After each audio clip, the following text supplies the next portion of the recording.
from the top on down. Here comes a 1-2 pitch. Red Sox win the World Series, and the best team in baseball wins it all in 2018. The Tigers reclaim their crown by crushing Alabama. Brady under center, victory formation, takes the snap, falls to a knee, and that'll do it. The New England Patriots have won. And Virginia with the all-time turnaround title. We, the North, are now we, the champions. The Raptors, the 2019 NBA champs. Now, here are your hosts for Sports 56 Middays, Greg Gaston and Eli Savoy.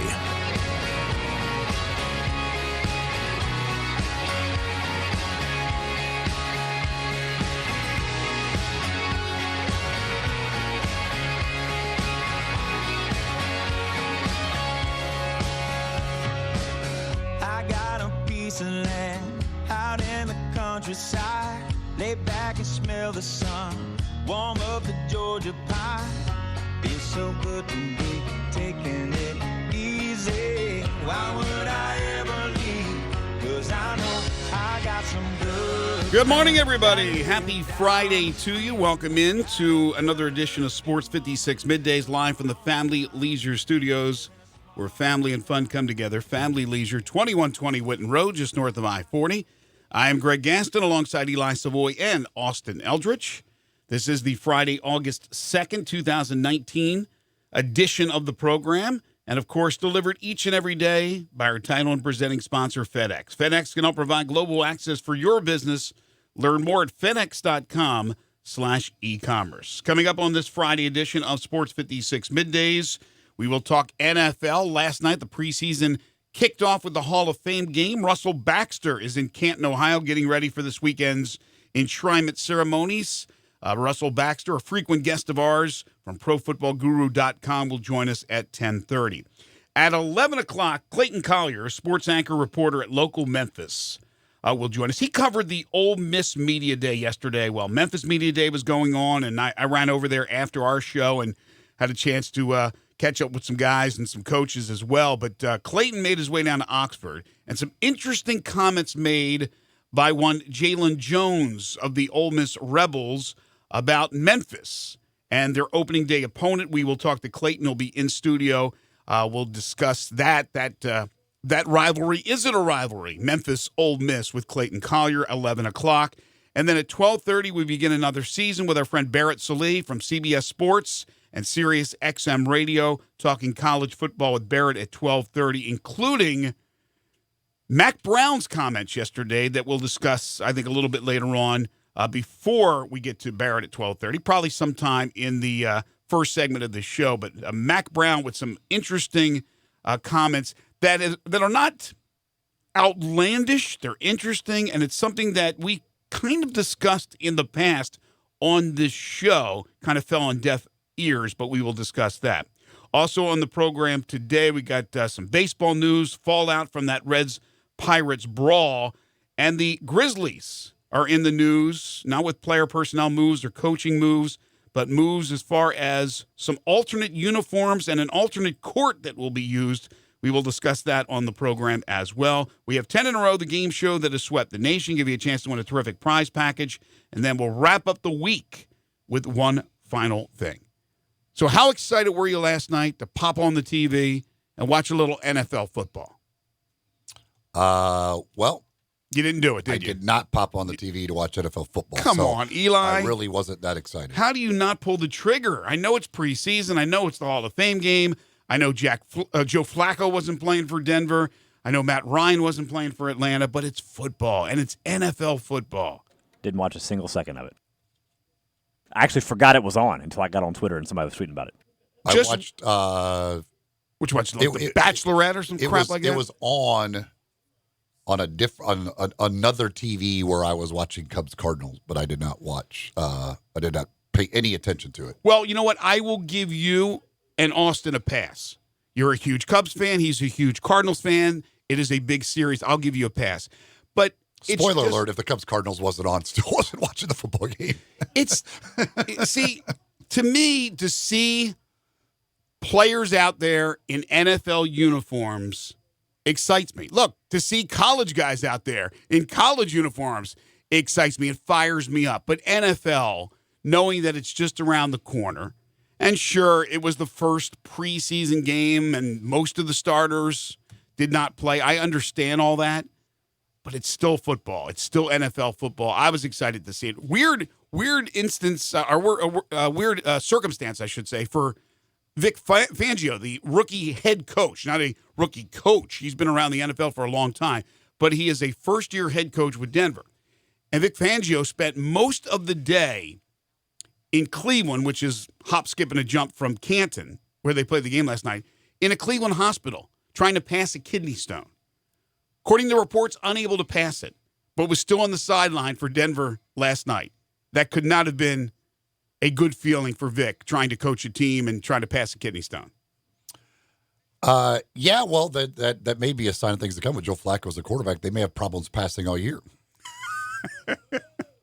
Try the veal. An early shot from Eli.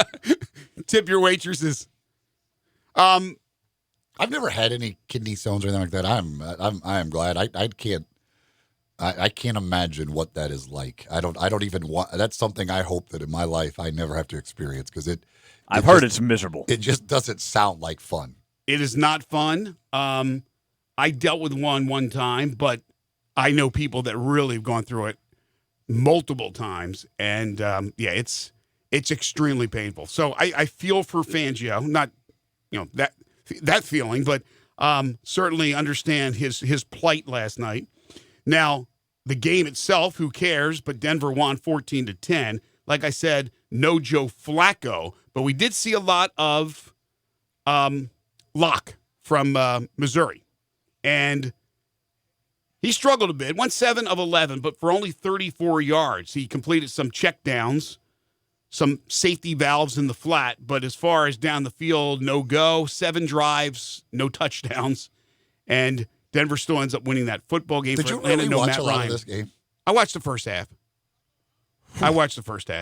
I did, I'm looking at the numbers because I got the numbers after the game, figuring we'd talk a little bit about it, figuring that you may watch a few seconds since it is the damn start of the NFL season, albeit preseason. How many times have I told you that? I don't watch preseason. Well, it's horrendous. NBA, I understand. I understand a lot of sports. Football's the worst of all of them. No, but it's still the excitement of having NFL football, for goodness sakes. It's not NFL football. That's not NFL football. Oh, be quiet. Most of those guys that played last night are not going to be in the NFL. You have a lot of guys, though, trying to earn a spot. You have rookie Noah Fant was playing, started the game for Denver, the second tight end out of Iowa and the second tight end out of college football selected in the NFL draft. If I'd have known the tight end was playing, I would have tuned in. The point being is you had some high draft picks that played in that game. So it wasn't just scrubs that weren't making the team. Noah Fant's going to make the team. They had battles going on, or they have battles going on for backup positions at running back, at wide receiver, at other positions on the field. No, Von Miller did not play. And like I said, Matt Ryan did not play, nor did Joe Flacco. But remember, Denver and Atlanta play 5, which is ridiculous. Teams should only be playing 2 preseason games overall. But if you're part of the Hall of Fame game, you end up playing 5. In any case, Denver and Atlanta kicking off the NFL preseason. We won't talk more about it because Eli didn't watch it and doesn't care. Real football about starts on August 24th when Florida and Miami play. Real football? That's when football actually starts. Real football? Games that count. Yeah. Games that actually matter. No, I mean, the preseason, you'll see the starters play like one series. I just can't get into that because like most of those guys you're not going to see again. Here's what I'll tell you. Those backup guys that were playing last night are better than just about everybody that you'll see in that Miami-Florida State game. That's the point. College football is more fun, though. That's just my personal opinion. No, I mean, college football is a lot of fun. Matters. That game last night did not matter. None of the stats count. The win doesn't count. The loss doesn't count. None of it counts. That game will count. I understand that, okay? I'm not stupid. I just like seeing football. I agree with you. I love football. I can't get into preseason football. I like popping on the television, and there were guys in Denver uniforms and Atlanta uniforms. Dan Quinn, friend of the show, coaching the Atlanta Falcons. So I enjoyed it. I watched a half, so no big deal. All right, before we get into the I did watch The Bachelorette, as a matter of fact. So was that really on? No, but I had it recorded. I just threw that out there. Watch the first part of the finale. Got one more part to go. Well, there you go. You get your priorities straight at least. Were you a bachelorette guy before you got married, or don't even start, Austin. Do not start. I'm not talking about the damn bachelorette on the show. It's one of the things I've given in on. I want to congratulate our friend Scotty Robinson. He's been named the new head coach at Collierville High School. Yeah, I saw that. That's good for Scotty. Absolutely. So a lot of familiar faces back in the area, either coaching basketball or football. And Charlie Leonard has been now here for, I guess, a couple years as the coach at Houston. But now Scotty Robinson will be one of the rivals at Collierville. I want to get into this Mac Brown thing in just a second, and I will. And we'll talk more about that later in the show as well when Barrett joins us. It's funny, 2 people texted in about passing a kidney stone, and both said the exact same thing. They said it's as close a thing as a man can have to having labor.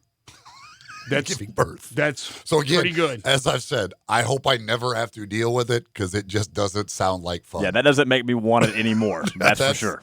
But it's like both use the exact same thing, that it's like a man giving birth. I don't need that. Don't need that in my life. I think that's well said. All right. The Grizzlies announcing yesterday that they will have 2 throwback uniforms, one that they'll use this upcoming season and one that they will bring out in the 2021 season. And also will have an alternate court that'll be featured both seasons. I think this first season, when they use the throwback Vancouver Grizzly uniforms, is when they will use the newly designed alternate court. At least on my timeline on Twitter, it was all positive. Some of you, if you don't recall the old Vancouver Grizzlies uniforms, well, Google it, look it up. You will see them. And you got that teal color. Very interesting alternate uniforms. And then the ones that they'll use 2 seasons from now are black in color. They're really, really sharp. But what do you think about the alternate uniforms and the fact that you can't put Memphis on there, you can't alter it at all, that you have to use Vancouver? I love the homage that you're paying to where it all started for the Grizzlies organization, Vancouver. I really like them. It's I think it's great. I mean, I wouldn't want to see it constantly, but using those uniforms for a few games, I think it's great. I really like the Memphis ones for 2021 next season. I guess this season and the next season. But no, I think I'm fine with the teal. I think it's really cool, and I love the court. That the bear that's in the middle of the court, like that little logo thing. I actually, for whatever reason, I really like that bear. Yeah, it's awesome. I love it. There's something about that one that really, I really, really like that. So the court, I think, is my favorite of all of it. But I really like the uniforms as well. I'll be a little different. I thought the first Grizzlies uniforms here when they came to Memphis were a little cheesy. I didn't like them a lot. And I know that logo on the court is from those original uniforms. I'm not the biggest fan of that, the big bear with the ball. And I like what they look like now. I love when the Grizzlies made the change to what they have now with Grizz, and I just think it's much, much better. But I love the color scheme of the old Vancouver throwbacks. So I'm glad they're going to use them. I have no problem that they're going to have the alternate court. And again, those black-colored jerseys, the alternate jerseys for 2 years from now are fantastic.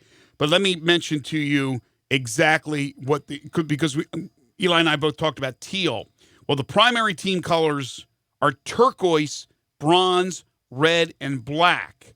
However, they do have an iconic teal base, and that's what we're referring to.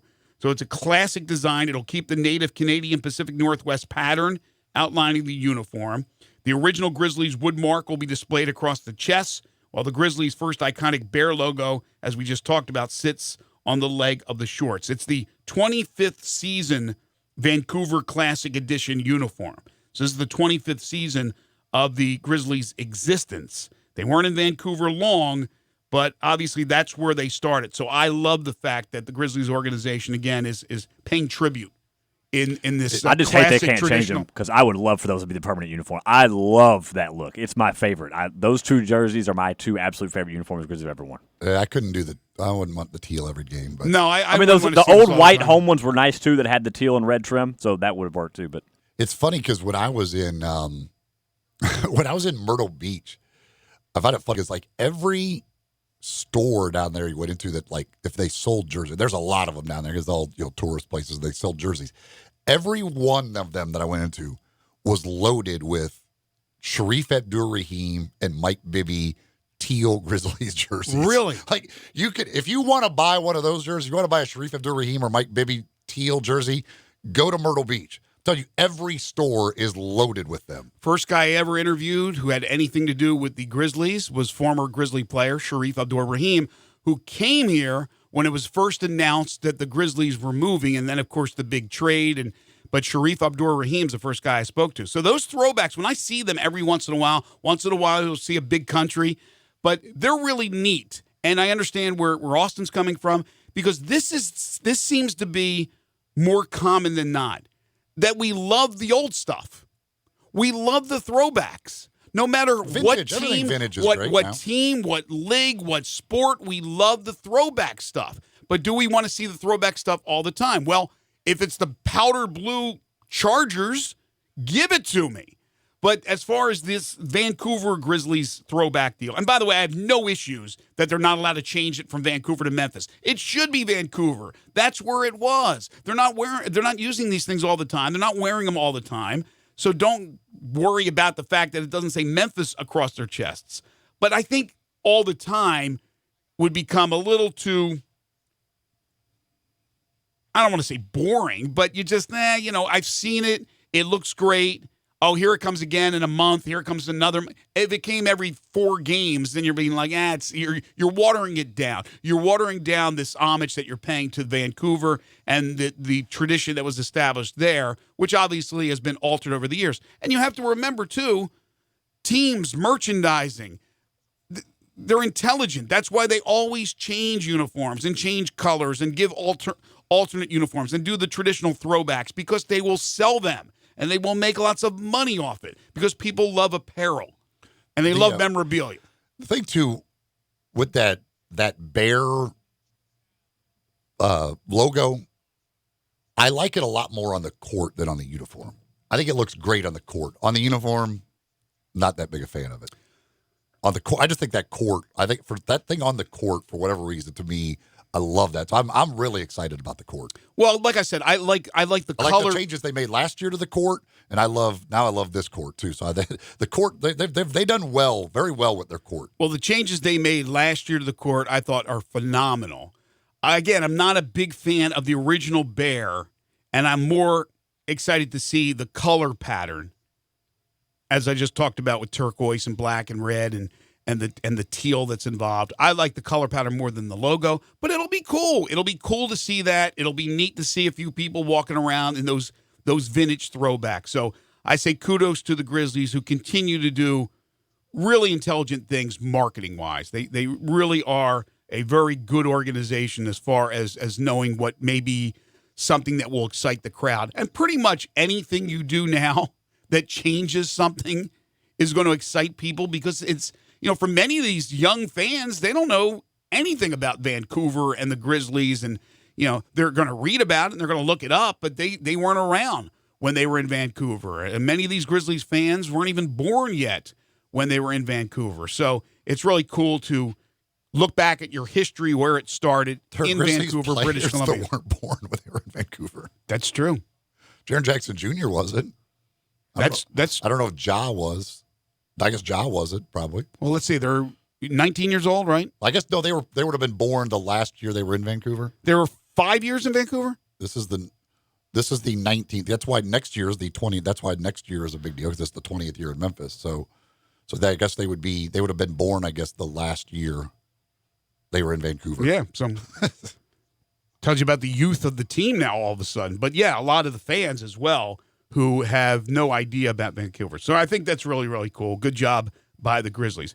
I mentioned this Mac Brown thing, and we'll touch on it now, and then we'll get into it a little bit later on. But Mac Brown, and I don't know, do you know what platform he was on, where he was being interviewed when he? I don't know if it was at North Carolina Media Day or what. Okay, it may have been, but Mack Brown. Here's his quote. He said, "I would make room for all 5 conference champs in a 16 playoff with an at-large. I would also remove the games from the schedule that are just scrimmages for money," and you know the games he's talking about, "and have the non-Power 5 schools play for their own championship." We discussed this a while back. I don't know exactly when it was. And remember that conversation we had and talked about the trophy and winning? I talked about, no matter where you are, you want to win. If you're a 1AA, you want to win the championship. If you're a D2 or a D3, you want to win the championship. But it's very hard to be at one level and drop. It's almost like they do in Europe with soccer. What do they call it again when you drop, when you're really bad? Relegation. You have 3 teams that drop, I think it is. I think it's 3, and then 3 that climb up. Obviously, that's not what we're talking about here. Mack Brown is basically saying we already have the haves and the have-nots, and the chasm's getting bigger, so let's separate them completely. That's basically what he's saying. Have their own little championship, and we'll have ours, and we'll eliminate some of these glorified scrimmages with a tougher schedule. We will talk more about that later on. It is certainly a very interesting conversation, and we will get into the subject of Jalen Jones, the defensive back of the Ole Miss Rebels, what he had to say at Ole Miss Media Day yesterday about Memphis. We will be joined by Clayton Collier at 11 o'clock to get into that, and obviously we're going to love to hear from you folks as far as that subject is concerned. But when we return, we head to Canton, Ohio. Russell Baxter, ProFootballGuru.com, on the NFL Hall of Fame enshrinement ceremony this weekend, the Hall of Fame game last night, and the upcoming National Football League season. This is Middays on Real Sports Talk, Sports 56, 96.1, and 87.7. Take Sports 56 with you on your phone or tablet. Download our official Sports 56 app today.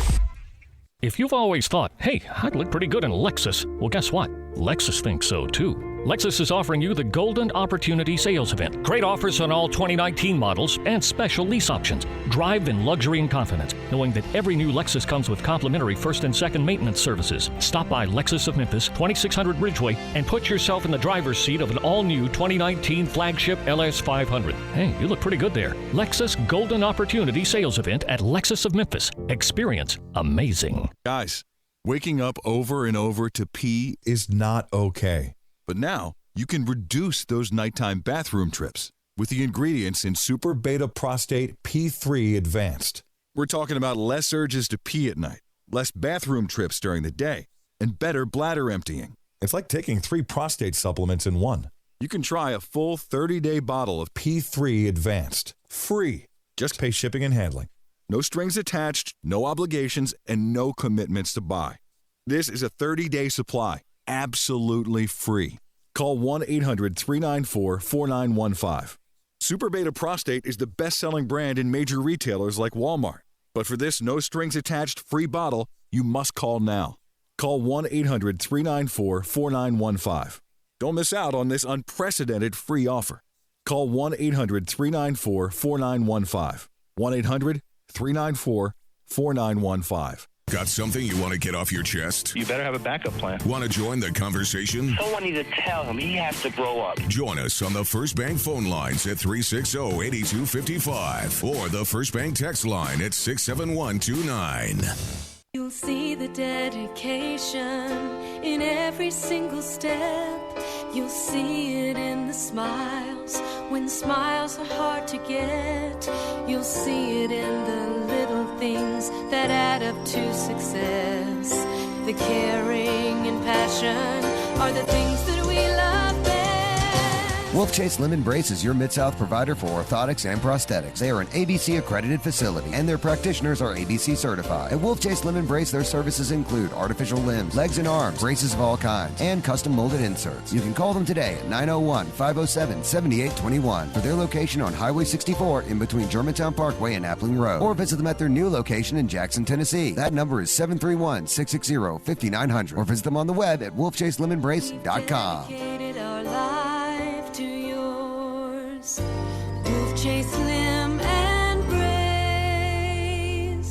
Do you know one of the best things you can do for your employees or family's health? Provide Arctic Clear bottled water. Arctic Clear bottled water is your locally owned and operated bottled water provider. Arctic Clear is 100% natural spring water with free delivery and setup, dependable service, and no long-term contracts. What an easy choice. Call Jeff Manus today, 901-382-2363, or visit arctic-clear.com. Arctic Clear bottled water. Call now, 382-2363. That's 382-2363.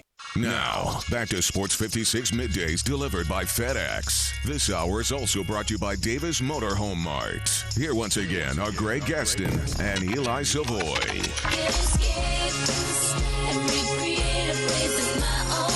Welcome back, everybody. Just getting underway on a Friday. Russell Baxter will join us from Canton, Ohio in just a few moments. We're a big wrestling town, as everybody knows, and another legend passed away yesterday, Harley Race, succumbing to lung cancer at the age of 76. We were talking during the break, and I said to Eli, are you familiar with Harley Race? She said, yes, absolutely. Yeah, he was one of the kings, the King Harley Race. I remember him back in my days of watching wrestling. First established himself and a great run in the NWA. Yeah, I don't remember exactly which one he was in when I was watching wrestling, but I do remember the King Harley Race. 8 different runs as world heavyweight champion. Worked throughout Japan and the AWA and the WCW. Had a memorable stint during the late 80s in Vince McMahon's WWF, feuding with Hulk Hogan, Junkyard Dog, Hacksaw Jim Duggan. I guess that would be that's probably where I was. That would have been when I was watching him. That's really when it went from big to just out of this world wrestling, professional wrestling with those types of names. As promised, time to head to Canton, Ohio. Last night, the NFL preseason kicked off with the Hall of Fame game, Denver and Atlanta. And this weekend, it's the Hall of Fame induction ceremony. Always pleased to be joined by Russell Baxter to talk some football, ProFootballGuru.com, NFL Spin Zone, Fansided, and other sites so you can check out Russell's work. You can follow him on Twitter at BaxFootballGuru. Russell joins us now. Hey, Russell. Hello, guys. Are we going to talk Harley Race? So what's the deal here? Are you a big wrestling guy? I was a long time ago. I'm well behind on what's going on, but I do remember Harley Race and his feud with the Junkyard Dog. I remember WrestleMania 3, which I think may still hold one of the records for the largest indoor stadium in terms of attendance. It was at the Silverdome. It had like 93,000 people there, and that was when, that's when, Vince McMahon kind of shifted gears, got Cyndi Lauper involved, and just catapulted kind of a cult sport entertainment. I always refer to professional wrestling as stuntmen. That's really what they are. They had to be in great shape to do what they did. I remember Harley Race and his run, and Vince McMahon, who eventually took stars from the other wrestling alliances and so on. He built quite the empire. I live in Cheshire, Connecticut, which is about an hour from Stamford, which is where the WWE offices are. Right. That's good memory, Russell.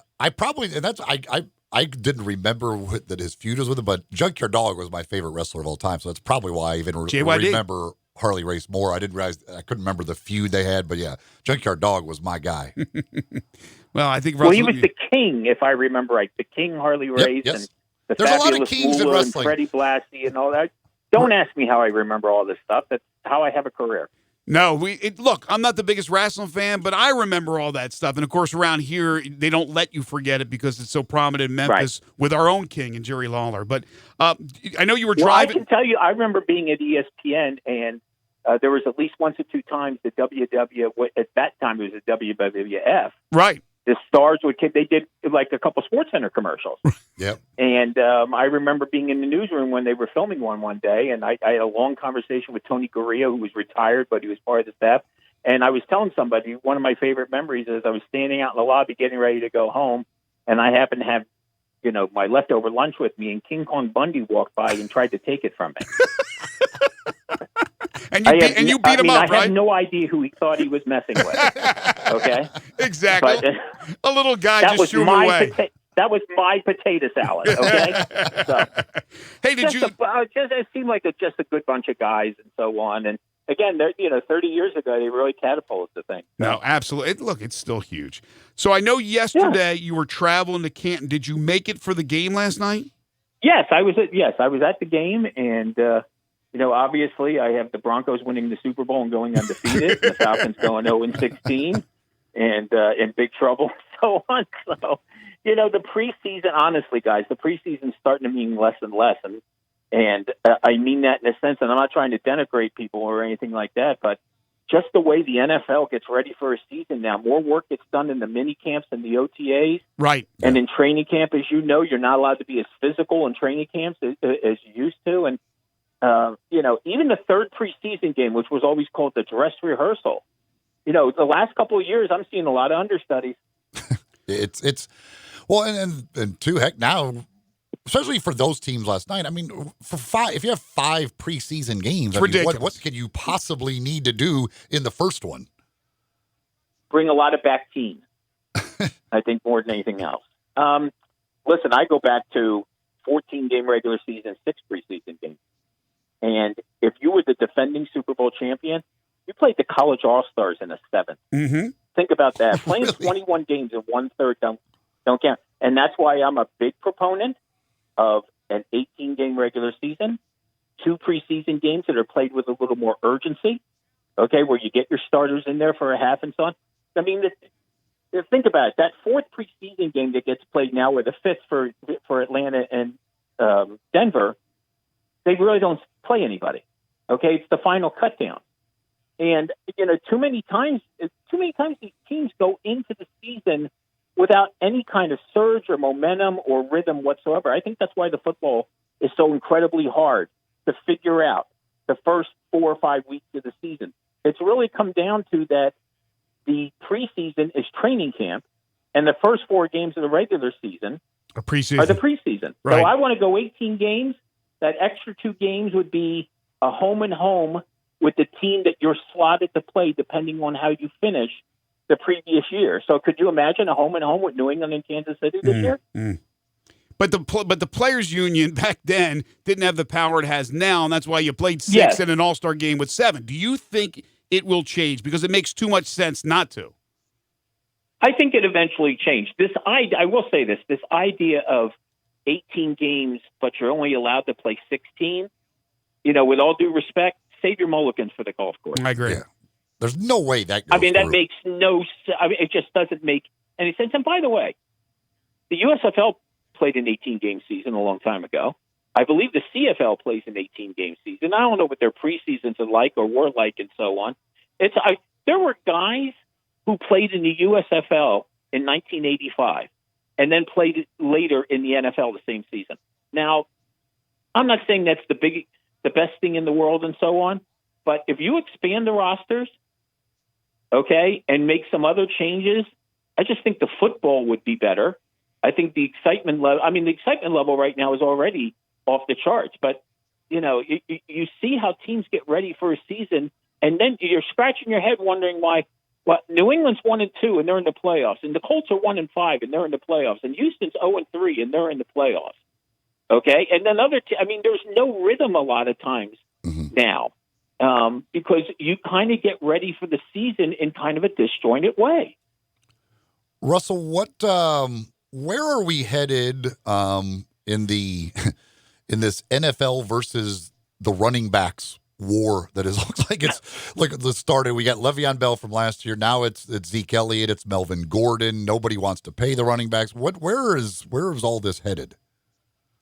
Well, as you know, this league is very cyclical. This game is very cyclical, and so on. And it's not that the running game isn't important. It seems like the individual running back doesn't seem to be as important. But if you're the case of Le'Veon Bell, Le'Veon Bell, the last time we saw him play, touched the ball 406 times in one season. And now as a running back, you better be versatile. There's not that many running backs out there that are running backs. Okay. I was just doing some stuff on the Denver Broncos. The Broncos finished 12th in the league last year in rushing. Okay.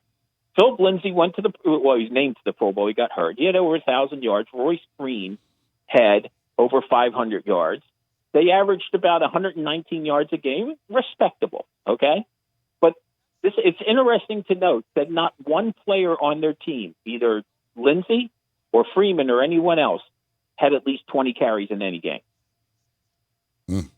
And yet they finished 12th in the league in rushing. That should tell you about it's so much more running back by committee now. If you have a good one, you wind up spelling him. And then I think some of this holdout thing this year not only has to do with Le'Veon Bell, I think there has a little to do with Todd Gurley because of the reports of the arthritic knee, and he got a lot of money and so on. And I think guys like, I sympathize more with Melvin Gordon, who's on the 5th year of his 5-year contract, more than I do Ezekiel Elliott. I understand Ezekiel Elliott's stance, but at the same time, they have a quarterback whose contract's getting ready to expire this year.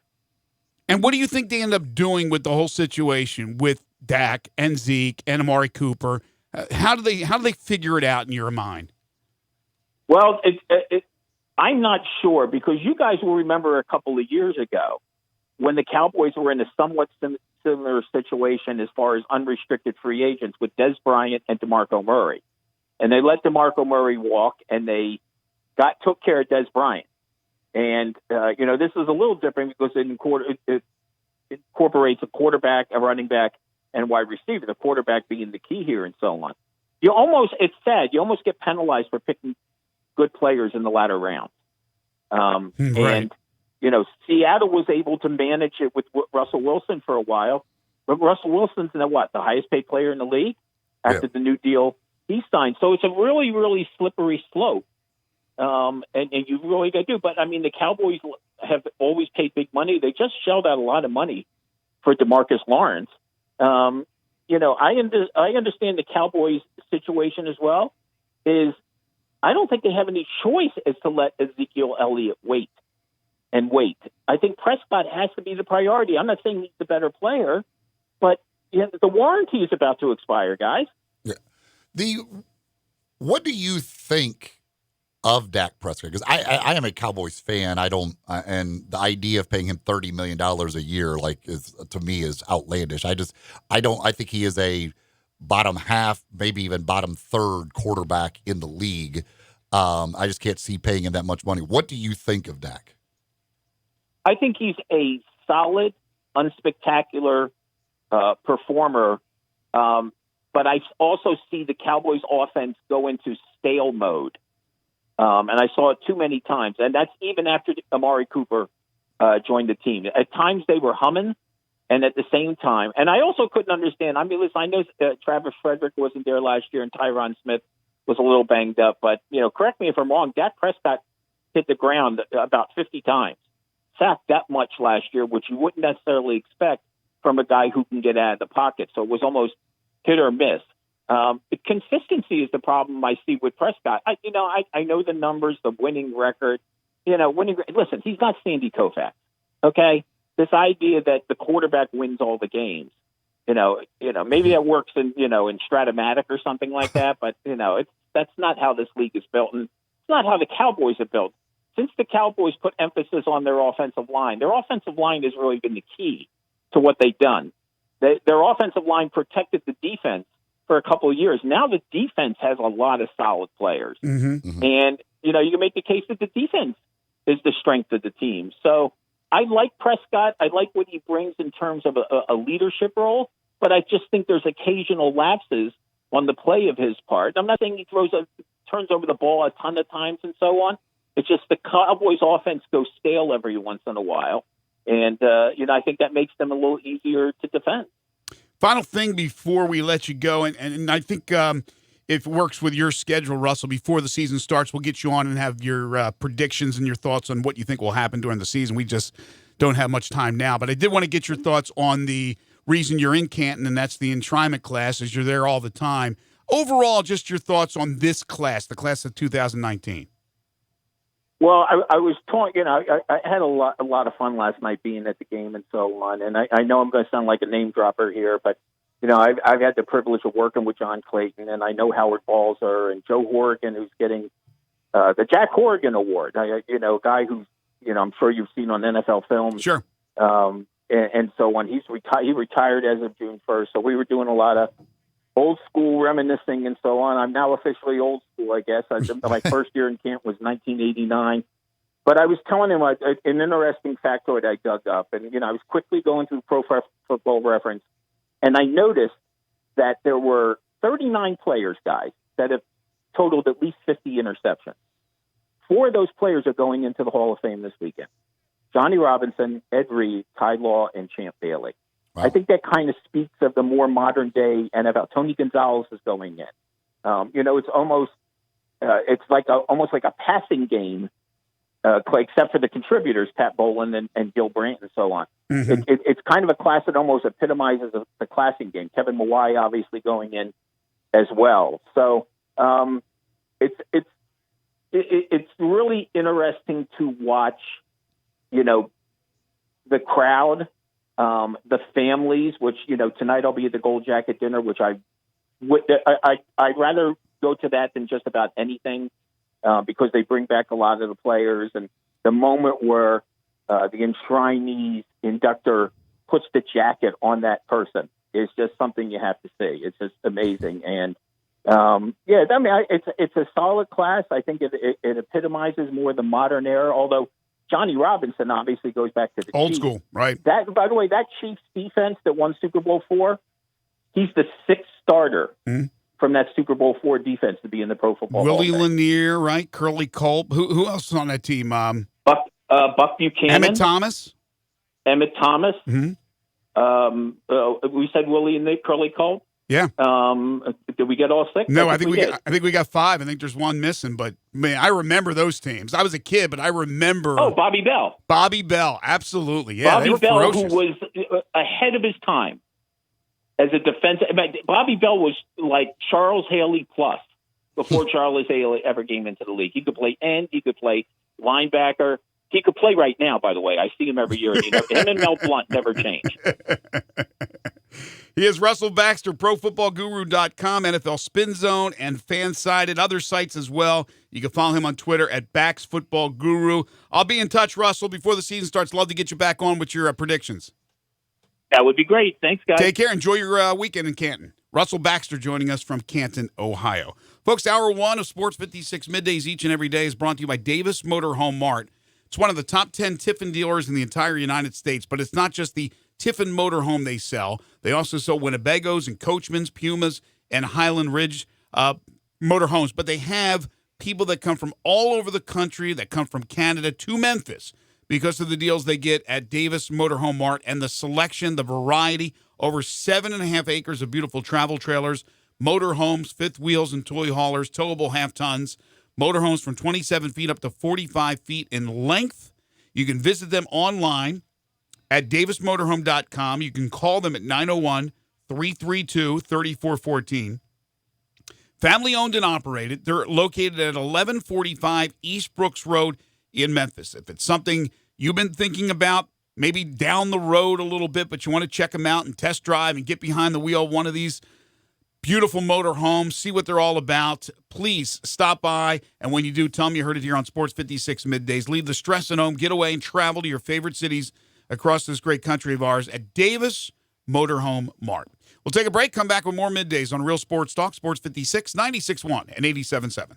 Ladies and gentlemen, grab a seat for Happy Hour. Johnny Radio's Happy Hour from 1 to 3 on Sports 56, 96.1 and 87.7. Hi, this is Troy Five Ash, owner of Five Ash Roofing. It's an exciting time to be a Memphis Tiger fan, and we at Five Ash Roofing have decided to share our excitement. We are proud members of the Tigers home team, which means we sponsor the Tigers athletic department, and we're also season ticket holders to both the football and basketball programs. We will be giving away 2 and sometimes 4 tickets to most of the games this coming year. To have a chance at winning the tickets, find our Facebook page, like, and share our post. The more you share, the more chances you have to win. We also want to give away some tickets to those who wouldn't otherwise get a chance to go. So, you can go to memphisroofer.com or 5ash.com and send us a note why you or someone you know should get the tickets. And as always, 5S Roofing is fair, honest, and ethical. We're experts in all forms of roofing for both residential and commercial buildings. 5S Roofing, 367-0050 or memphisroofer.com. 5S Roofing, it's what we do. We're here for you. Today, business happens here, and virtually anywhere. Because today, innovative companies are reinventing the way business happens. And they need people who can keep up with the expertise and technology to get packages to over 150 million delivery points. So, who can help you deliver the future of commerce? The United States Postal Service. See why we deliver more e-commerce packages to homes than anyone at USPS.com/future. Campbell Clinic now offers daytime walk-in care, and you don't need an appointment. If you've got any kind of urgent break, sprain, strain, you can walk into any of their 5 convenient locations Monday through Friday from 8 until 4. There's no long wait you have to put up with the ER, and those doctors are really good, but they're not orthopedists. They're not world-renowned orthopedists who have come up with different procedures and written the manuals for them that are used everywhere in the world, and I'm not kidding you. And you can now see those doctors who treat the Tigers, the Grizzlies, the Redbirds. You can see them today without an appointment. And I'm talking Collierville, Germantown, South Haven, downtown at the Med Center, or even the Campbell Clinic Spine Center in Cordova. Now, if you've got something pressing, you got to go to work, and you can bear the pain until the evening, there's Campbell Clinic After Hours. That's Monday through Thursday from 5 to 8 in Germantown, South Haven, even Saturday morning in Germantown. If you're injured, don't wait. Visit Campbell Clinic Walk-In Care or Campbell Clinic After Hours. Now, back to Sports 56 Middays delivered by FedEx. This hour is also brought to you by Davis Motor Home Mart. Here once again are Greg Gaston and Eli Savoy. So the Cardinals get another one from your Cubs last night, and they're doing so with a bunch of guys hurt and playing in Memphis. And tonight, Yadier Molina, one of the all-time greats in the game behind the plate, will be rehabbing in Memphis. That's today and tomorrow. I'm assuming, but I haven't got confirmation from Michael Schroeder yet over with the Grizzlies, with the Redbirds, that Ozuna and Carpenter are still there. I'm not sure if Marcell Ozuna has been called back up, whether Carpenter's still there. But last night it was Carpenter, Ozuna, and now Bader's back with the Redbirds. He was sent down. And if those three are there tonight, Bader will be, and you add in Molina, I mean, you nearly have half your starting lineup from opening day for the Cardinals rehabbing in Memphis. Yet they continue to play well. Flaherty was fantastic, a former Redbird, and they get an 8-0 win over your Cubbies. Yeah, the Cubs continue to struggle on the road. They're just awful on the road. Good thing they made the trade because Castellanos got their only hit last night, so there'd have been no hit. Oh, wow. If they hadn't made the trade, there'd have been no hit last night. But they're awful on the road. They haven't won a road series in ages. I don't even remember the last time they won a series on the road. They're great at home, and they got Milwaukee at home starting today, which is another big series. But they are just it's watching them play on the road. They just cannot hit on the road at all. Flaherty's only allowed 4 earned runs over his last 5 starts since the All-Star break. So. Amazing. So he's become their ace. Yeah, apparently so.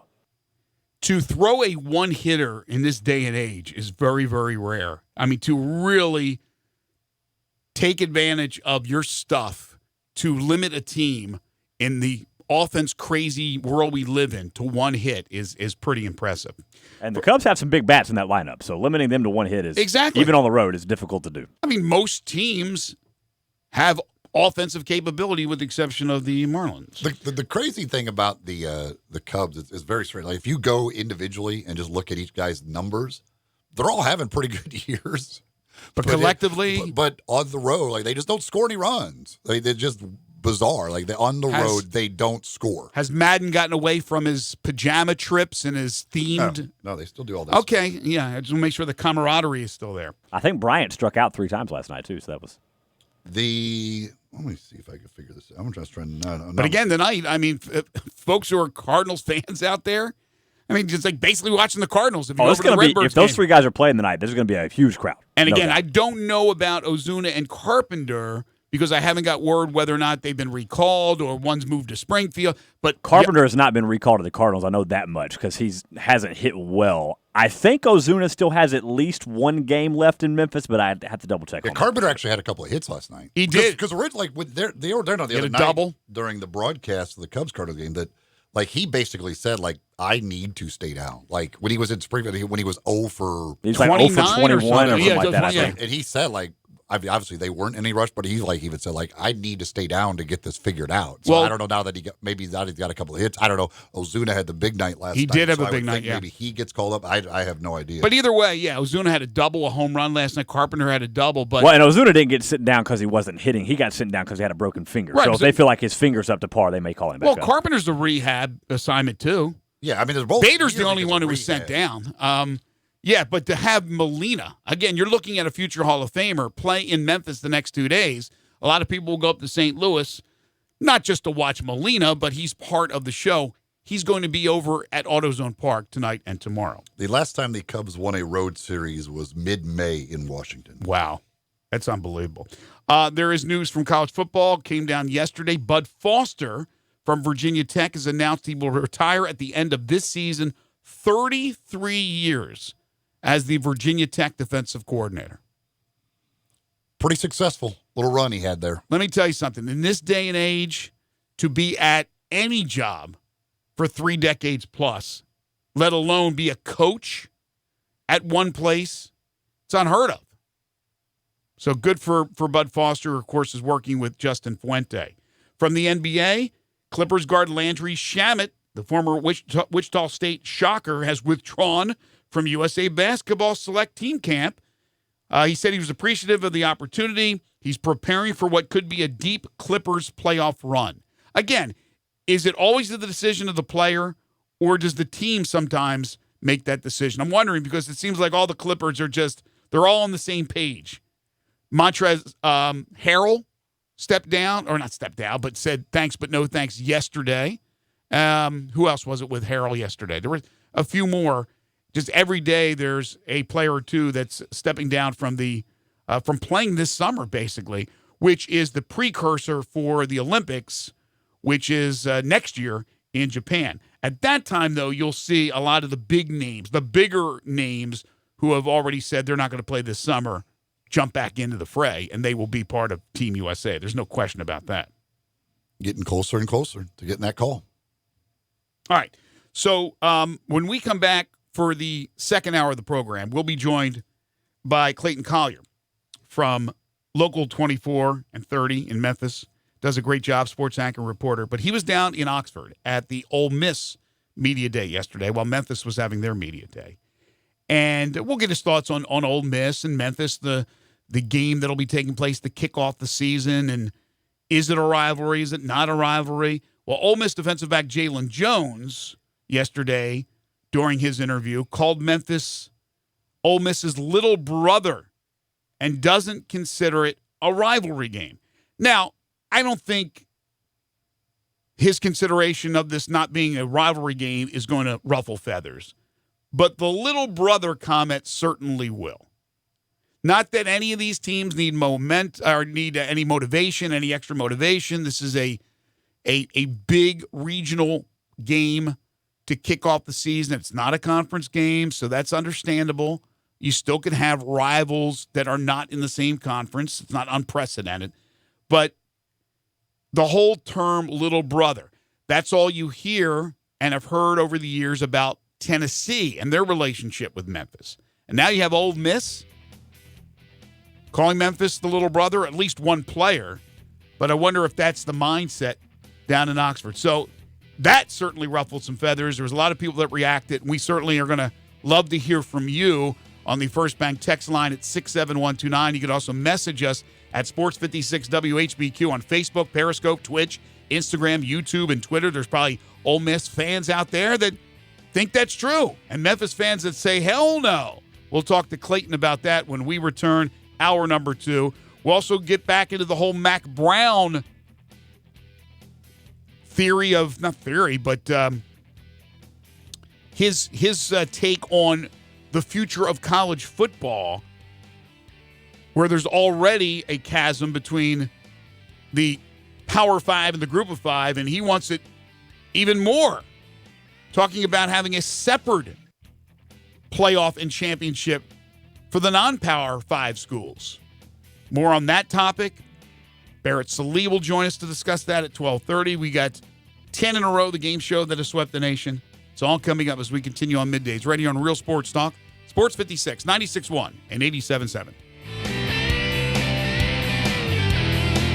Hi, folks. Rob Walker, Infinity of Memphis, and we've got a new Infinity crossover vehicle that has raised the standard of comparison to a new level. Imagine having both sports car performance and eco-friendly efficiency on demand, working together to empower every driving experience. The result of 20 years of engineering, QX50's award-winning variable compression turbo engine is the world's only engine of its kind. Like two engines in one, it delivers a combination of power and efficiency that is truly in a category all its own, and only Infinity has it. You'll never sacrifice performance for the sake of efficiency again. And QX50 MSRP starts at only $36,550, which is less than its Acura, Audi, and Mercedes competitors. Add to that QX50's award-winning sumptuous interior, and you have the best combination of performance and comfort in the mid-size crossover segment. MSRP excludes destination charge, tax, title, license, and options. Infinity of Memphis or online at infinityofmemphis.com.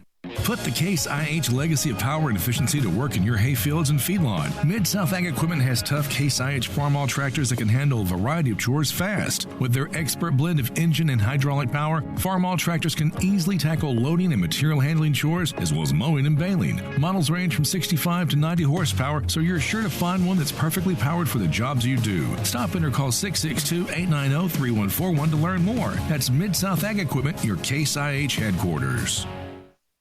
In high-traffic areas, professional painters need a paint that'll last. So do their clients, like PPG Timeless Paint in 5-gallon buckets from just $159. Now at the Home Depot, with fast one-coat coverage and the toughest, most wear-resistant finish to prevent future scuffs, stains, and you having to come back to fix them. Tough, high-quality PPG Timeless Paint, exclusively at the Home Depot. More saving, more doing. U.S. only. See store for details. Hi friends, I'm Shane Stanford from Christ Church, Memphis. Here at Christ Church, we believe in Memphis and we believe in you. And every Sunday at 11 o'clock, we want to invite you to come hear a biblically based, Christ-centered message that talks about God's love for you and His guidance in your life. And also to hear an interview by amazing people who are doing incredible things for our city and our community. So don't miss us, 11 o'clock, right here on this station, every Sunday morning. I'm Shane Stanford. Remember, you matter. You'll see the dedication in every single step.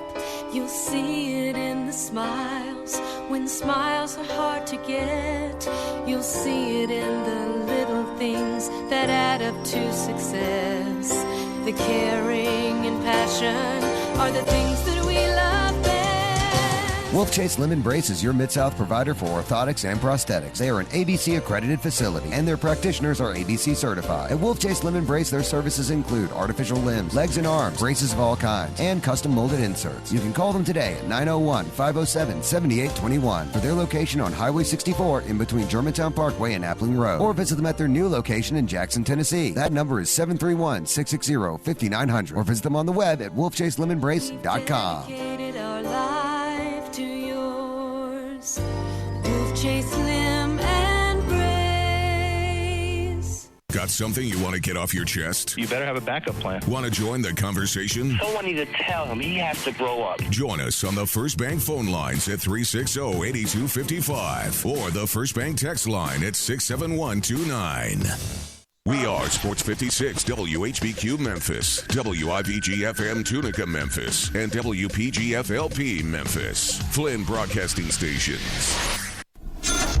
Now, back to Sports 56 Middays presented by FedEx. Here once again are Greg Gaston and Eli Savoy. Let's do it.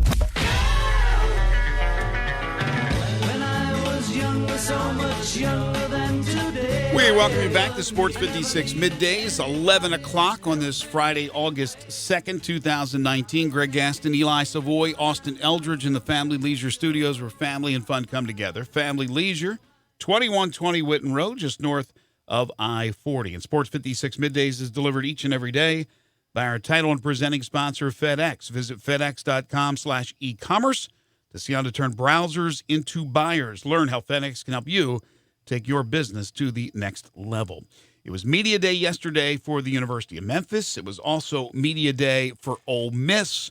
The two teams will meet to kick off the 2019 college football season on August 31st at Liberty Bowl Memorial Stadium. And we are pleased to be joined in studio by our friend Clayton Collier, sports anchor and reporter for local Memphis. That's 24 and 30, who was at Ole Miss Media Day and posted some interesting comments from one of the players. But we wanted to talk to Clayton not only about that, about the rivalry, or is it a rivalry, and about this matchup, the upcoming college football season. First of all, great to have you. Thanks for stopping by. Of course. Always glad to come on. Thank you, guys. So you went down to Media Day and Oxford. By the way, how well attended was that from a media standpoint?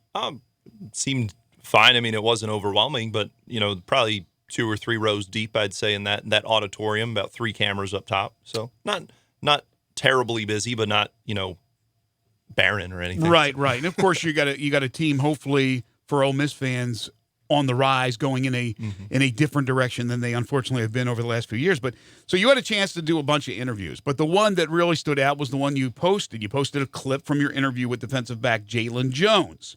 And for those who have not heard or seen this clip, Jalen called Memphis their little brother and doesn't consider it a rivalry game. The rivalry part, you could debate. I don't think that's ruffling feathers. But the little brother, the reaction you've gotten so far? Well, I think you could argue that maybe it is a rivalry based on what I've seen of the reaction from that one. Good point. But my thought on that little brother comment, if we're talking about the history of the two programs, obviously Ole Miss has, the bowl games, the, X, Y, and Z. That history, you can't argue that in comparison. But I think that the timing of it, of a team coming off a 2-year bowl ban that's had 16 wins over the last 3 years, making that comment about anybody's your little brother, I think is a little premature at this point. So more the timing. Yeah. More of the timing of it. If you look over the last 3 years, if there's a team that I'm telling you has won 26 games, has been to a bowl game every year, and is the one being called the little brother, I think that's a little rich there. Mm-hmm. But see, to me, and I think, though, if you went around college football, I think this is generally probably the opinion of all of the teams, the players that play in Power 5, if they're talking about a non-Power 5 school. Right. That's just kind of the way they think of it. Like, they're like, we're on a level, they're on a different level. They are the little guys. Right. But if you're, essentially the small fish in the big pond, I think that, there's some proving yourself to do before you can start talking again. My story from Ole Miss Media Day was about how excitement is back, but, there's excitement, and then there's, clearly feeling yourself a little bit going into this game. And I think with the success Memphis has had in the last couple of years, compared to Ole Miss getting through the past 2 seasons and having 16 wins in the last 3 years, I think that, there's some probably you're not entitled to maybe the comments that you had there. Well, there's a big difference when a guy from Ole Miss is saying it versus if a guy from Clemson or Alabama is talking about somebody's little brother. Like, you've earned the right to do that. Like, you're dominating the sport. And the fact that you are the underdog in the game also makes it like a little weird when you're nearly a touchdown underdog and you're talking about so if you're a touchdown underdog to your little brother, that says something about you. Yeah, sounds like little brother grew up, didn't it? No. Yeah, look, I see what you're saying, Eli, as far as when you're comparing the Power 5 to the Group of 5, and a big bulk of those teams fit in that category. If you're talking about Alabama, Clemson, Ohio State, but there's others, of course. Memphis went to Missouri and got kicked around last season. But what are we talking about? The difference is it's from the financial standpoint, from what they're able to bring in to and put into their program is really the difference. And Memphis not having that type of money to be able to try to keep up with the Joneses the best they can, putting together now this indoor facility. But as you said, Clayton, there's the proof's in the pudding what Memphis has done on the football field over the last 3 or 4 seasons. So even though Ole Miss is a Power 5 team and has that history, you're absolutely right. What they've done recently doesn't really give them a lot of room to talk. But he did. And he made that statement. So obviously there's a lot of people that have reacted to that. And you can text in, folks, on the First Bank text line at 67129. Do you think in this day and age, because we always heard back in the day in football, don't give them bulletin board material. Keep your mouth closed. Don't say anything about that in that sense because you're going to just fire them up. Well, come on. Everybody's fired up to play. All these guys will be fired up. So do you think there is any added incentive when a team hears this, when they are put down by, in this particular case, Jalen Jones? Well, I think that'll fire up anybody here and that kind of thing. I mean, football teams don't need, as you said, a whole lot to get amped going into a game. But I think when it's the first game of the season, maybe a coach could be a little concerned about, obviously August, early September football isn't always the cleanest. So on top of that, if maybe there's some extra amping there, that it could be, devolve into a sloppy penalty-ridden game. But, I don't know. I suppose it just depends on the coach. It could go one way or the other. They could love that, not having to worry about firing up their team. But, if you're worried about having to get some extra motivation anyway, then you probably have a problem anyway. That's a good point. When it's the first game of the year, I think everybody's pretty excited to finally get on the field anyway. If it's a game in the middle of your schedule against somebody, like if they're in the you're in the middle of your conference schedule, then you're kind of a non-conference game that maybe doesn't mean as much. Maybe then a little extra motivation could be helpful. But first game of the year, my God, if you need to get something to get you motivated for the first game of the year, you got problems. Here's the thing.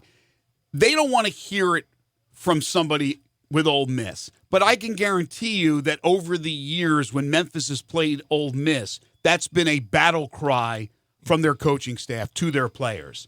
They look at us as their little brother. They look at us as the inferior program where we're going to go out there and we're going to show them. So I'm sure they use that kind of ammunition to fire up their guys, but you don't want to hear it from somebody else. If you know you're something, you're fine with it but when somebody says it to you, then you get upset, even though there may be some truth to it in the sense of from a financial standpoint, there's a big difference between the SEC and the American. But you don't want somebody saying that to you, and especially where they have been over the last 3 or 4 seasons. Right. And, from a larger scale, it doesn't take a whole lot to get Memphis to get, a visceral reaction when they feel they've been slighted in some way. Right. We've seen how jarring that can be. That you knew what you were getting with that. So clearly, there was talk on both sides on media day. I mean, Memphis had said that they want to put their feet on the face of Ole Miss as well during their media day. So it's some talking back and forth going on. But hey, you know what? If they're feeling the need to talk down like that, they're probably somewhat concerned going into this game. I mean, it isn't an easy game for them. It might have been, not at all. That it might have been 10 years ago or 20. Not going to say 25. Let's say 30, 35 years ago or something like that. Right. Memphis has, 11 wins in 62 meetings, something like that. But, this is a spot where they're favored in. So, maybe Ole Miss trying to do what they can to get the edge here.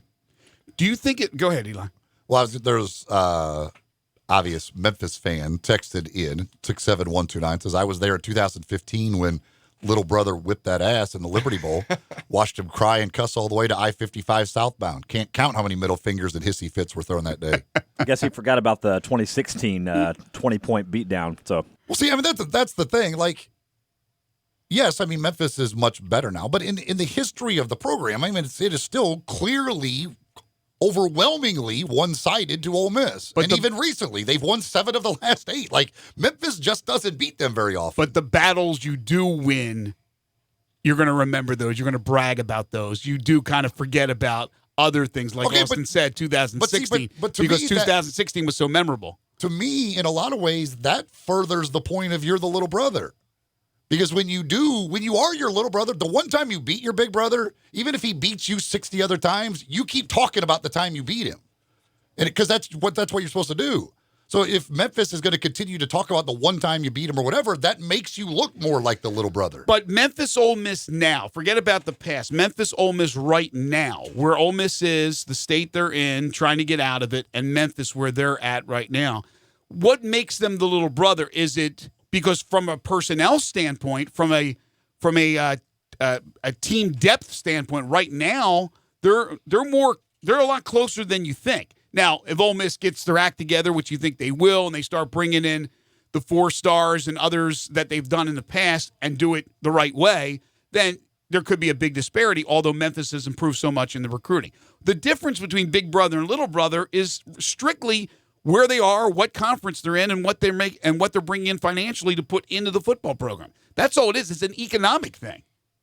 It's not a heart thing. It's not a skill thing. I mean, the players look at Memphis and what they have produced with NFL players over the last few years. So right now they're closer than probably they ever have been as far as equal talent. Yeah, no, you look at top 25 wins over the last couple of years. Memphis is, in the last 3 seasons, they're 4-5. Ole Miss is 3 and 1, 2, 3, 4, 5, 6, 7, 8, 9, 10, 11. Granted, a lot of those, 3 of those are against number 1 Alabama, but right. but with Hugh Freeze, they were able to beat Alabama. Right. So but there normally would be a bigger disparity talent-wise, but right now there's not. So you try to strike while the iron's hot, and Memphis has an opportunity now. Won the last time at home, they have a chance to do it again. Who do you believe? Even though this is a non-conference game, obviously will not affect the American, it won't affect the SEC. Is it more important for one or the other, in your opinion, to win this game? Well, I'd say probably Memphis in terms of getting a quality win early on. A win over an SEC opponent for them trying to make it towards, a better bowl game this upcoming year is going to be even more important. Ole Miss. They're trying to get to 6. Right. They don't win this one. That's going to be. So, it's big for both of them. We were talking about big little brother.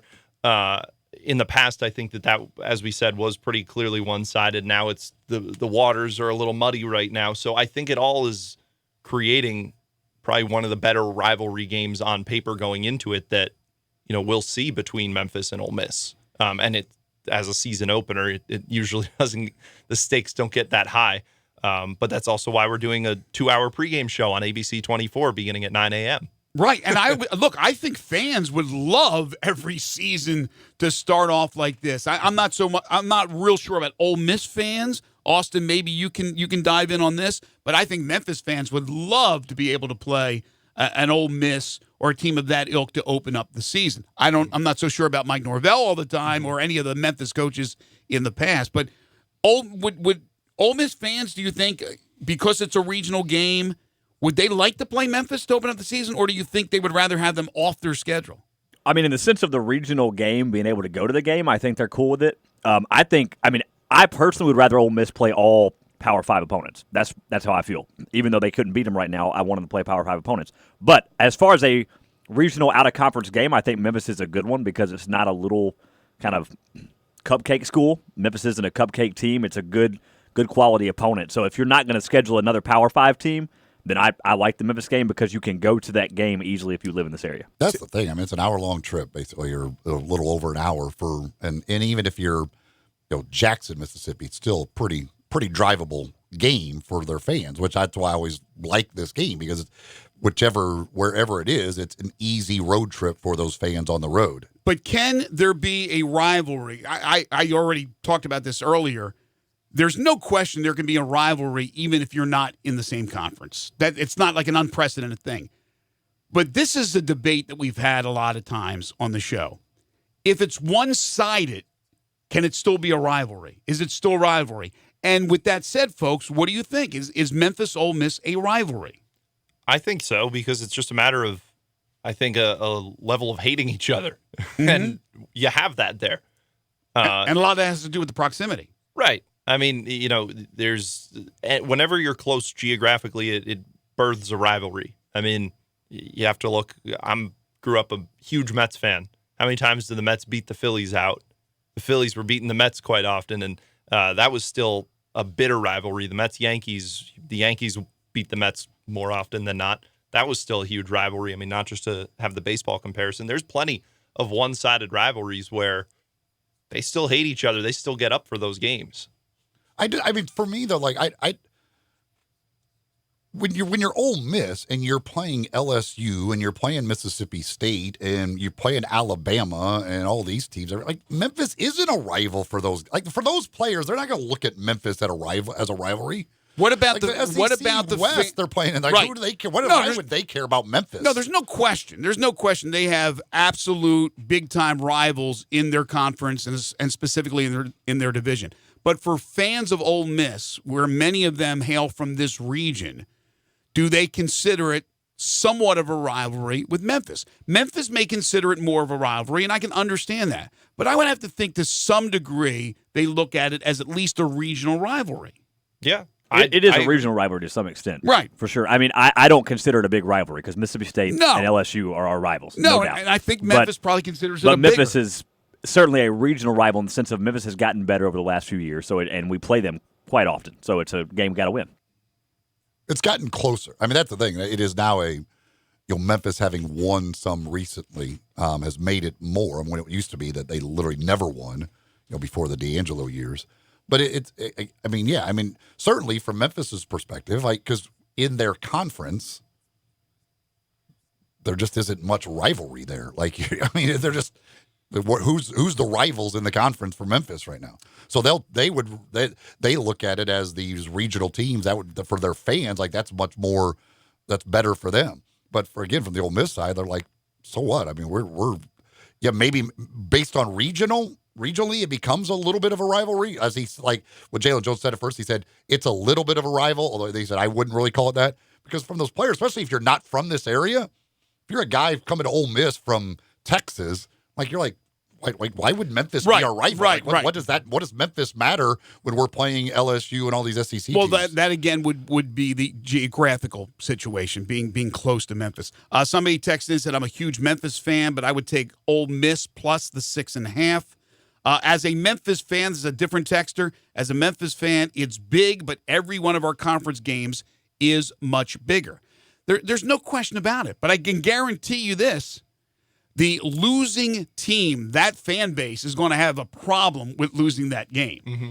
And yet we talk about, it's a non-conference game. It's not that big a deal. It's not a big rivalry. But I can guarantee you whoever wins this game is going to be bragging a lot, and whoever loses this game is going to be distraught because first of all, it opens the season. It's not the way you want to kick off your season with a loss. So it makes it even more impactful when they're playing this game. Right. And, Ole Miss was talking about it as an opportunity for a statement game for them. And when you have a high-powered offense in Memphis going against an Ole Miss defense that really was not up to par last year, I think that there's a lot to prove on both sides. And obviously there's a lot weighing on, in terms of getting to 6 and also, quality wins on Memphis' side because they're going to get to 6. But, I think that there's a lot that we'll learn about both teams from this first game. See, and I get what that fan is theoretically saying, but just from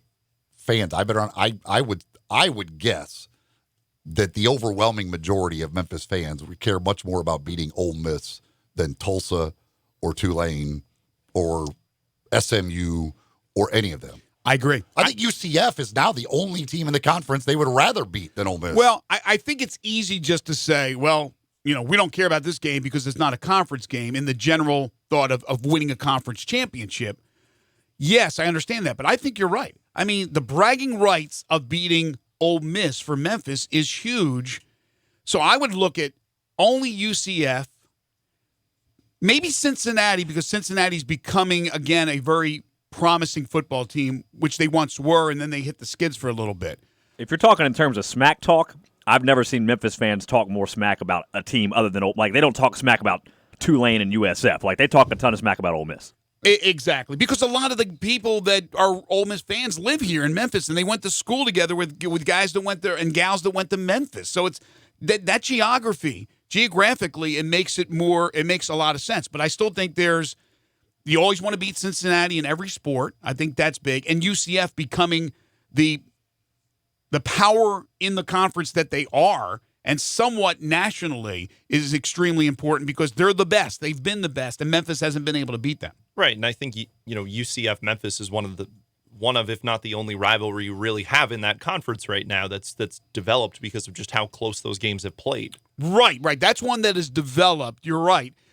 It has nothing to do with geography, has nothing to do with history. It's developed because these two have been the best in the conference. But Cincinnati goes back for years and years and years. And now that Cincinnati, again, is a formidable opponent, Memphis fans certainly want to beat them. But I think you're right.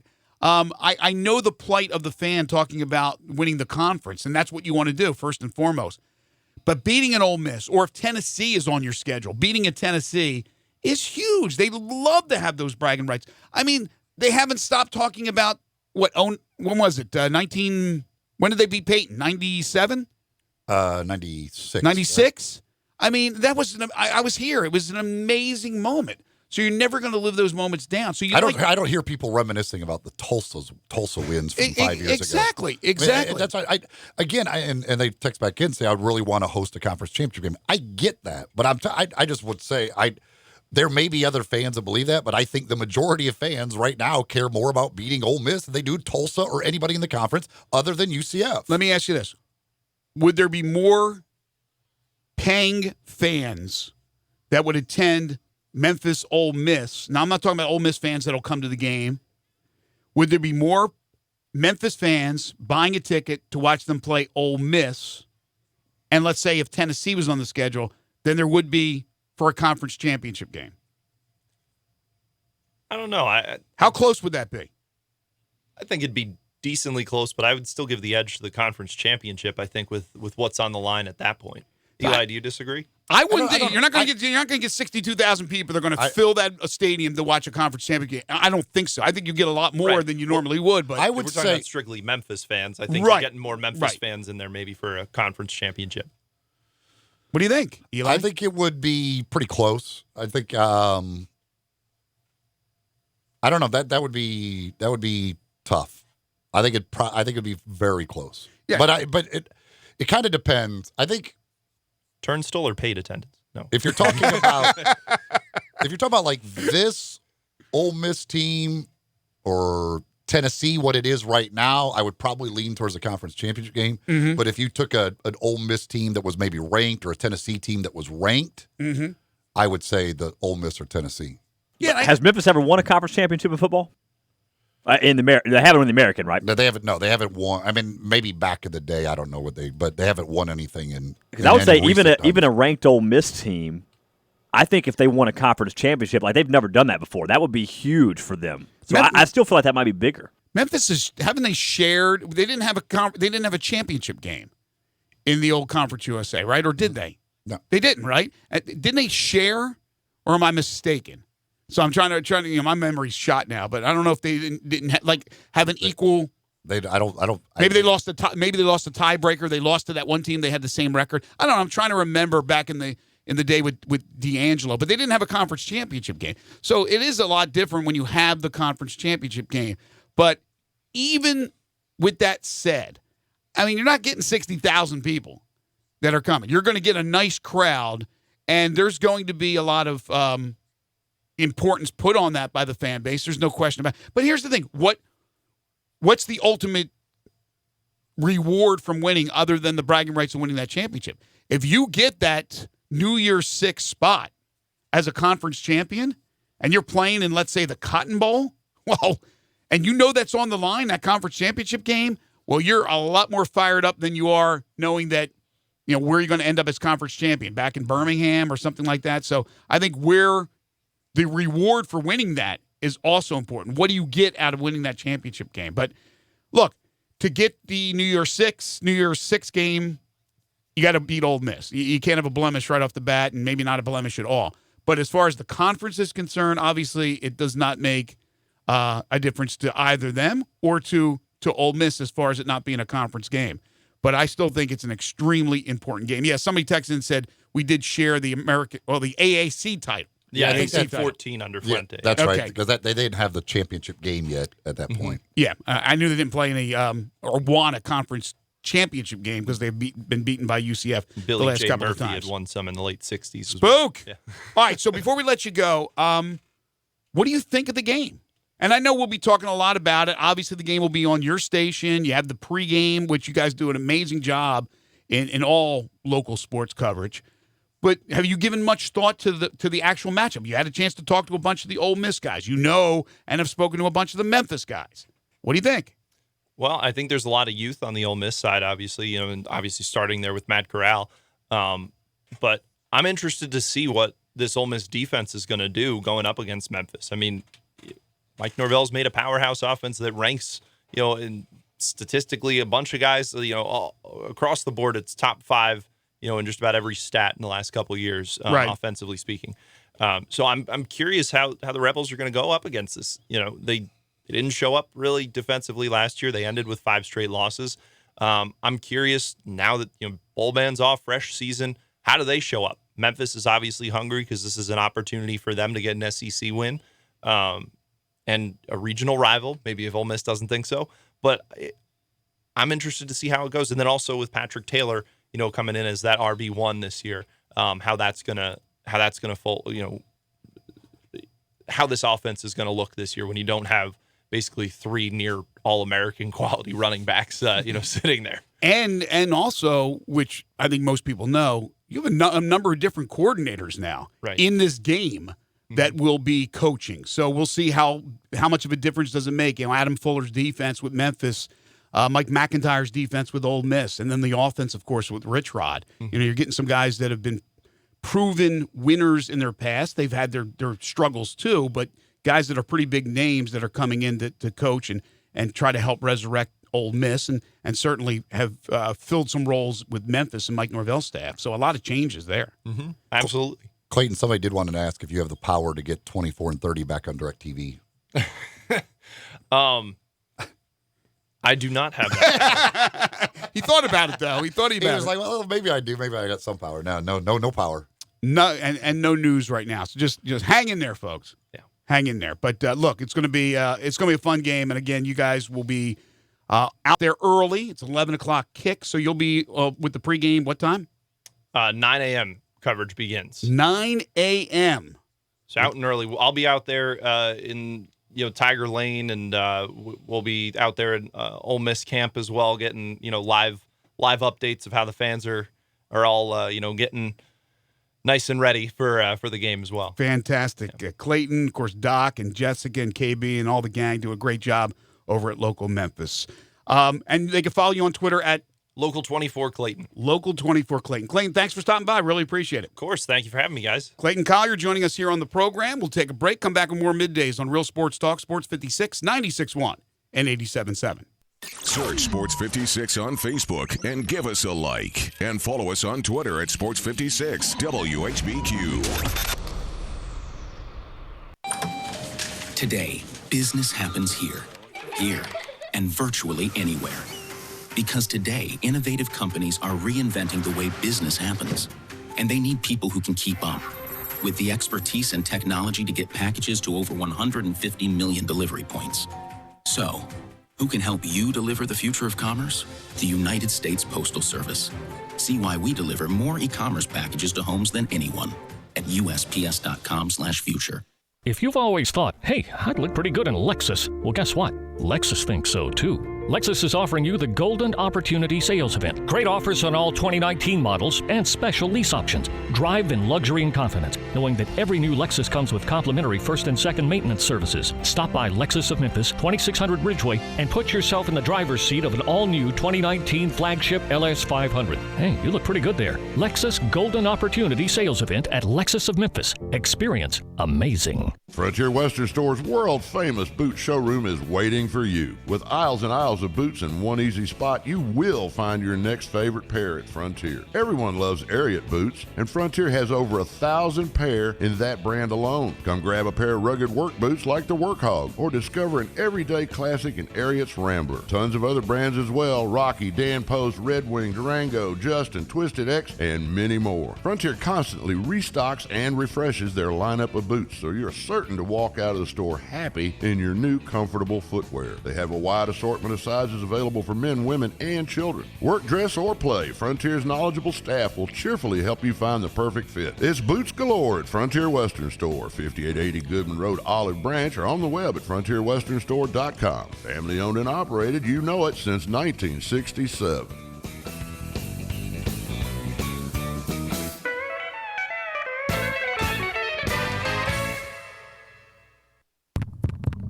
Hey, is this thing on? Hey, everybody, this is John Stacy. I just wanted to let you know the Blue and Gray Show, brought to you by Tiger Paws Carpet and Upholstery Cleaning, is coming back. That's right, our first show will be Sunday, August 4th at 5 p.m. We'll be doing what we've done for 5 years now, Talking Tigers with Tigers. Every Sunday evening during the season, we'll bring you 2 hours of Talking Tigers with some of the best to ever wear the blue and gray. So join us on the Blue and Gray Show starting August 4th at 5 p.m. on Sports 56, 96.1, and 87.7. Sundays and Mondays are special at the Butcher Shop, celebrating over 35 years of serving the Mid-South by giving a big thank you to you, their loyal customers. You can come in, relax, watch your favorite games, and enjoy hand-cut steaks along with a premium bar. Sunday and Monday nights from 5 until 8:30, you can get select entrees for $25. That includes a salad, baked potato, and bread, and you don't have to pick one, you get all three. Some of those entrees are 10-ounce New York strip steak, slow-roasted prime rib, Atlantic salmon with dill sauce, marinated grilled chicken breast, grilled boneless pork chops, and crab stuffed shrimp. Plus, all appetizers and desserts are 20% off. Don't forget, Hamburger Friday every Friday from 11 to 2. It's the best. The Butcher Shop, always a Memphis tradition. Call 901-757-4244, 901-757-4244 for more information, or just stop in at 107 South Germantown Parkway in Cordova. Now, back to Sports 56 Middays presented by FedEx. Here once again are Greg Gaston and Eli Savoy. Let's do it. So the penalties were handed down yesterday from Major League Baseball. Who is it? Torrey that is the head of that as far as the penalties? I'm not sure if he handles that or not. Well, the Reds-Pirates brawl brought 8 suspensions, including Amir Garrett, who tried to take on the entire Pirates team. He got 8 games. But is it Keone Kela of the Pirates? He got 10. Yeah, I never did see why he got more than Garrett when Garrett pretty much ignited it all. Yeah, he hit a batter, and I don't know when all that happened. All I saw was the video of Amir Garrett. I thought Amir Garrett would get the most. I thought it would be 10. I was close. He got 8, but he was not the most penalized. Again, it was Keone Kela with 10, and Yasiel Puig got a 3-game suspension, and he'll serve that with the Indians, his new team, as he was traded that same day as the brawl that took place. All right, so I wanted to get back into the Mac Brown statement. And love to hear from you folks on the First Bank phone lines at 360-8255. First Bank text line 67129. Message us at Sports56 WHBQ on Facebook, Periscope, Twitch, Instagram, YouTube, and Twitter. Mac Brown, back at North Carolina as their head coach, said I would make room for all 5 conference champs in a 16 playoff with an at-large. I would also remove the games from the schedule that are just scrimmages for money. And you know those games, the FCS games, some of the lesser group of 5 teams. He'd say, and then he said, I'd have the non-Power 5 schools play for their own championship. Again, we have discussed this before. It was a pretty interesting topic of conversation.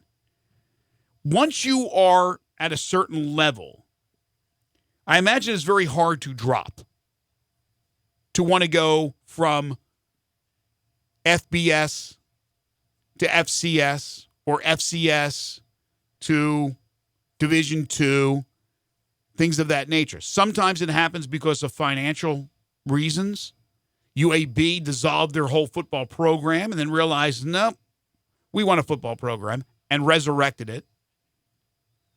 Relegation we talked about earlier in soccer, where, again, it must be really, really tough for the players, the organization, the fan base to drop to a lesser level. But within those levels, there's great competition, and once they get to between the lines, they're not thinking about anything else but playing and competing and winning a championship. It's all about winning a championship.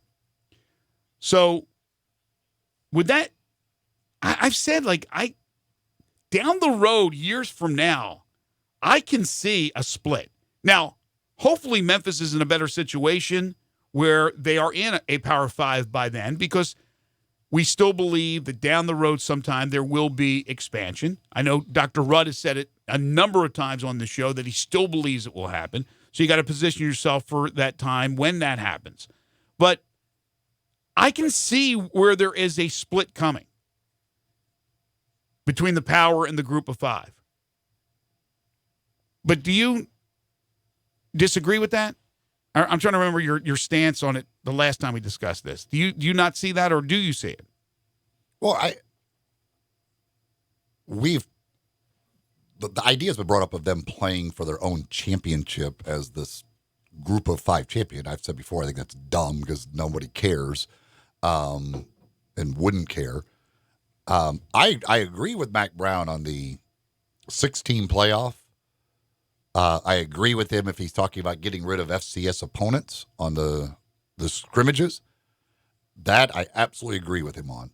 The idea of the Group of Five just playing some weird thing for their own champion, I don't get that. I don't understand what that even is. Like, you're playing for the championship of what? Well, he's basically saying that even not just the FCS teams on the Power 5 teams schedule. I think he's talking about the Group of 5 teams as well. Are there enough teams in the Power 5? Could the Power 5 play their conference games and have enough to fill their schedules with the rest of the teams? Yeah. I think that's what he's looking at. He feels that there is such a disparity between the Power 5 and the Group of 5. And there is for the most part, especially financially. But talent-wise, there are certainly some teams in the Group of 5 that can hold their own weight with certain teams. I'm not saying that Boise State and UCF and maybe Memphis and teams of that ilk who have played really well over the last few years are going to take Clemson down to the wire. I'm not saying that. But look at some of the other Power 5 conference teams that are out there that really struggle in football. And to me, there wouldn't be much disparity between those two. There's not that much of a difference. But he's trying to completely separate them and have the Group of 5 play for something. Because, I don't know, he probably believes, I think he's a positive guy, Mac Brown, and I can only guess at what he's thinking. His rationale is that these guys will never get in the playoff. Never. So why don't you have your own championship? Because you play to win titles. You play to win the game, but you play to win titles. You want to see the money, the pot of gold at the end of the rainbow there. You want something, and just playing football games and winning football games is nice, but winning a championship is nicer. So I think that's what Mac Brown is thinking. Again, if you're going to playoffs, if you're going to play for your own championship, then you have to create a different division. You got to admit that you're not even like the idea of just playing some tournament among teams in Division 1A that aren't Power 5 doesn't make sense, because what you're playing for the championship of what? See, that's what he didn't go in depth, but I believe he's thinking you have the non-Power 5 in their own division, whatever you want to call it, and they play for a championship. And then you have your Power 5. And the Power 5 is not going to mingle with the Group of 5. They're going to only play within the Power 5 system.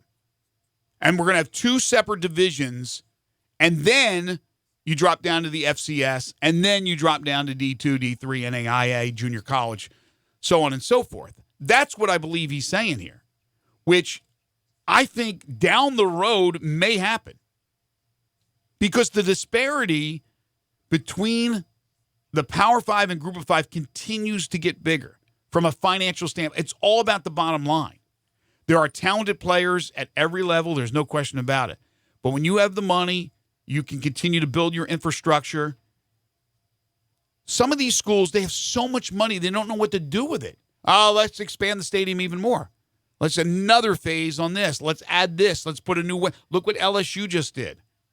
So I'm curious what that would do for bowl games. Like, if he did okay, you've got your 16 playoff, and then you have everybody else is playing, like the group of 5 is playing for their own championship.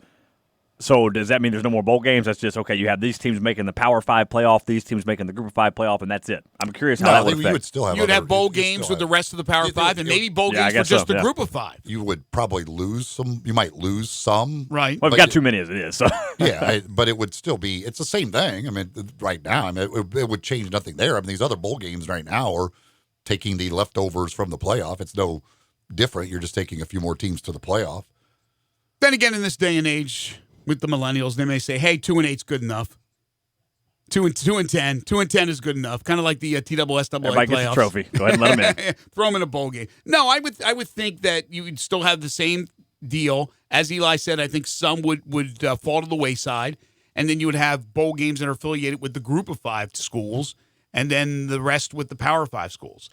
It's not crazy. I'm not saying it's good to take place, to happen.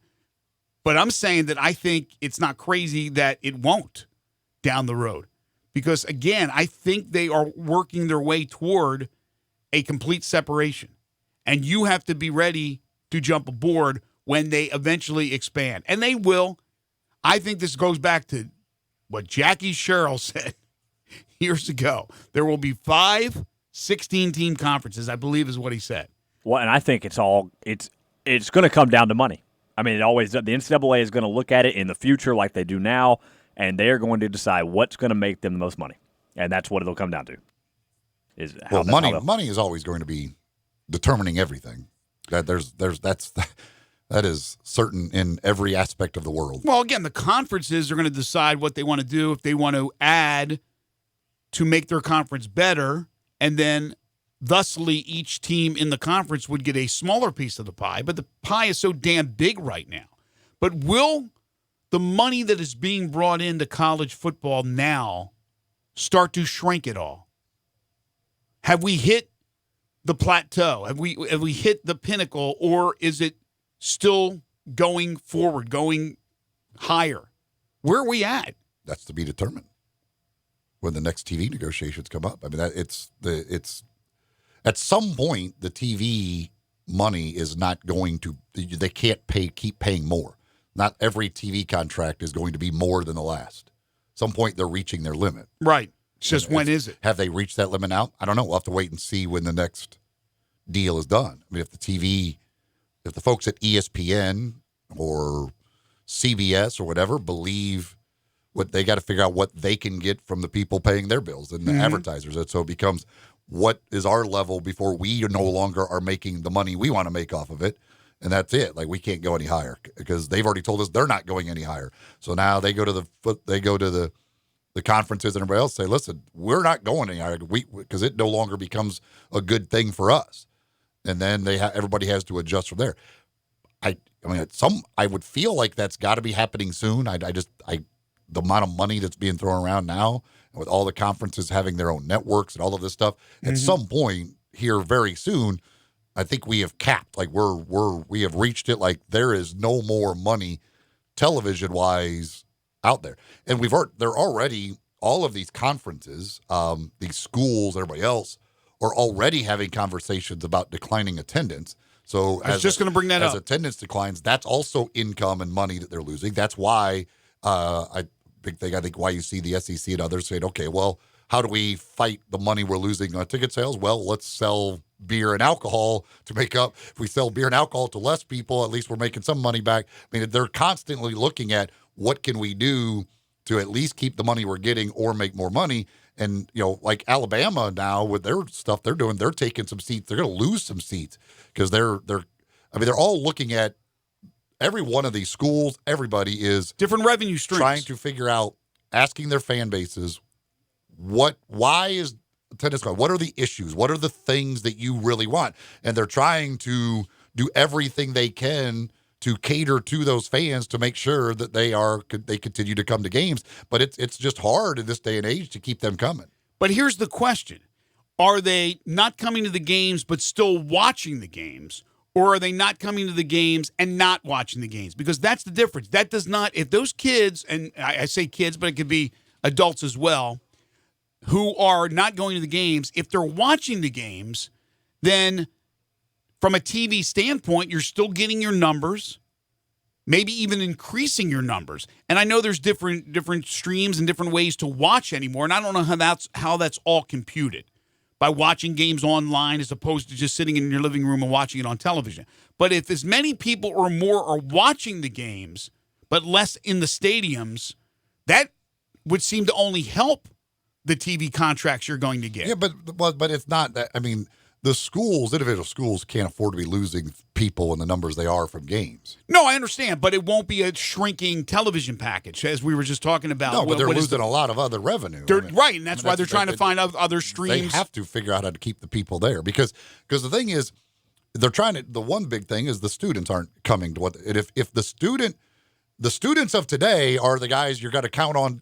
To be the season ticket holders down the road. And if they don't care to come to games when they're a student, they're not in the mode of coming to games, they're not going to be the season ticket holder down the road because they don't care to come to games. Right. So you have to get them into the idea. And that's why there was just a big story in The Athletic about what they're doing at Alabama and Oklahoma. You know, one of the things everybody brings up is this whole Wi-Fi deal. They act like Wi-Fi in the stadiums is this big deal to fans. And all of them say, like, that is always way down the list of things the fans, when they do all these surveys to fans about what they want to see in stadiums, like what improvements, why they're not coming. Like the Wi-Fi thing is such a minuscule deal, but yet everybody acts like, oh, you got to get Wi-Fi in your stadium. That's the big thing. That's why the students are coming, because they don't have Wi-Fi in the stadium. The biggest thing, and I don't know if schools will ever think like this, but you got to lower the ticket prices. If they lower ticket prices, more people will buy the tickets because cost of living is higher. So it's people can't afford the tickets. If they lower the ticket prices, more people will buy the tickets, which will add up to the money. I don't know if it's that. I really don't know if it's that. I mean, it may not be the whole thing. I just feel like that contributes to it. You could probably offer free tickets to some young people, and they don't want to go to the game. They maybe want to watch it at home, but they don't want to physically have to go to the damn game.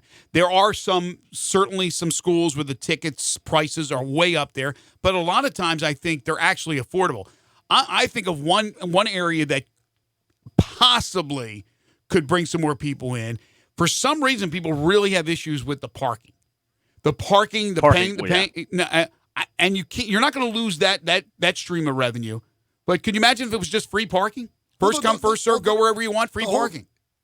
It is too expensive. They could lower parking a little bit for sure. Park for free. The problem, and I fully admit that I'm one of those people. Like, the idea of going to a college football game, I mean, you're talking about pretty much probably a 6, 7, 8 hour day.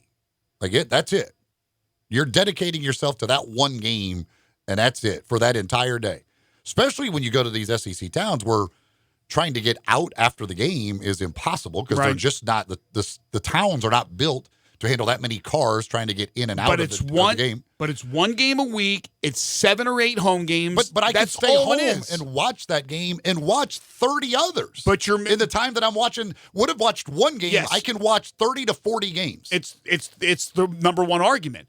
But I would argue again, to me, growing up and even now as an adult, there's nothing like being at the game, the atmosphere, everything about it, the pomp and circumstance. I still love that. But you're right. See, I would much rather watch 40 And you're not even a millennial, and you would rather sit at home. But then again, you're probably gambling.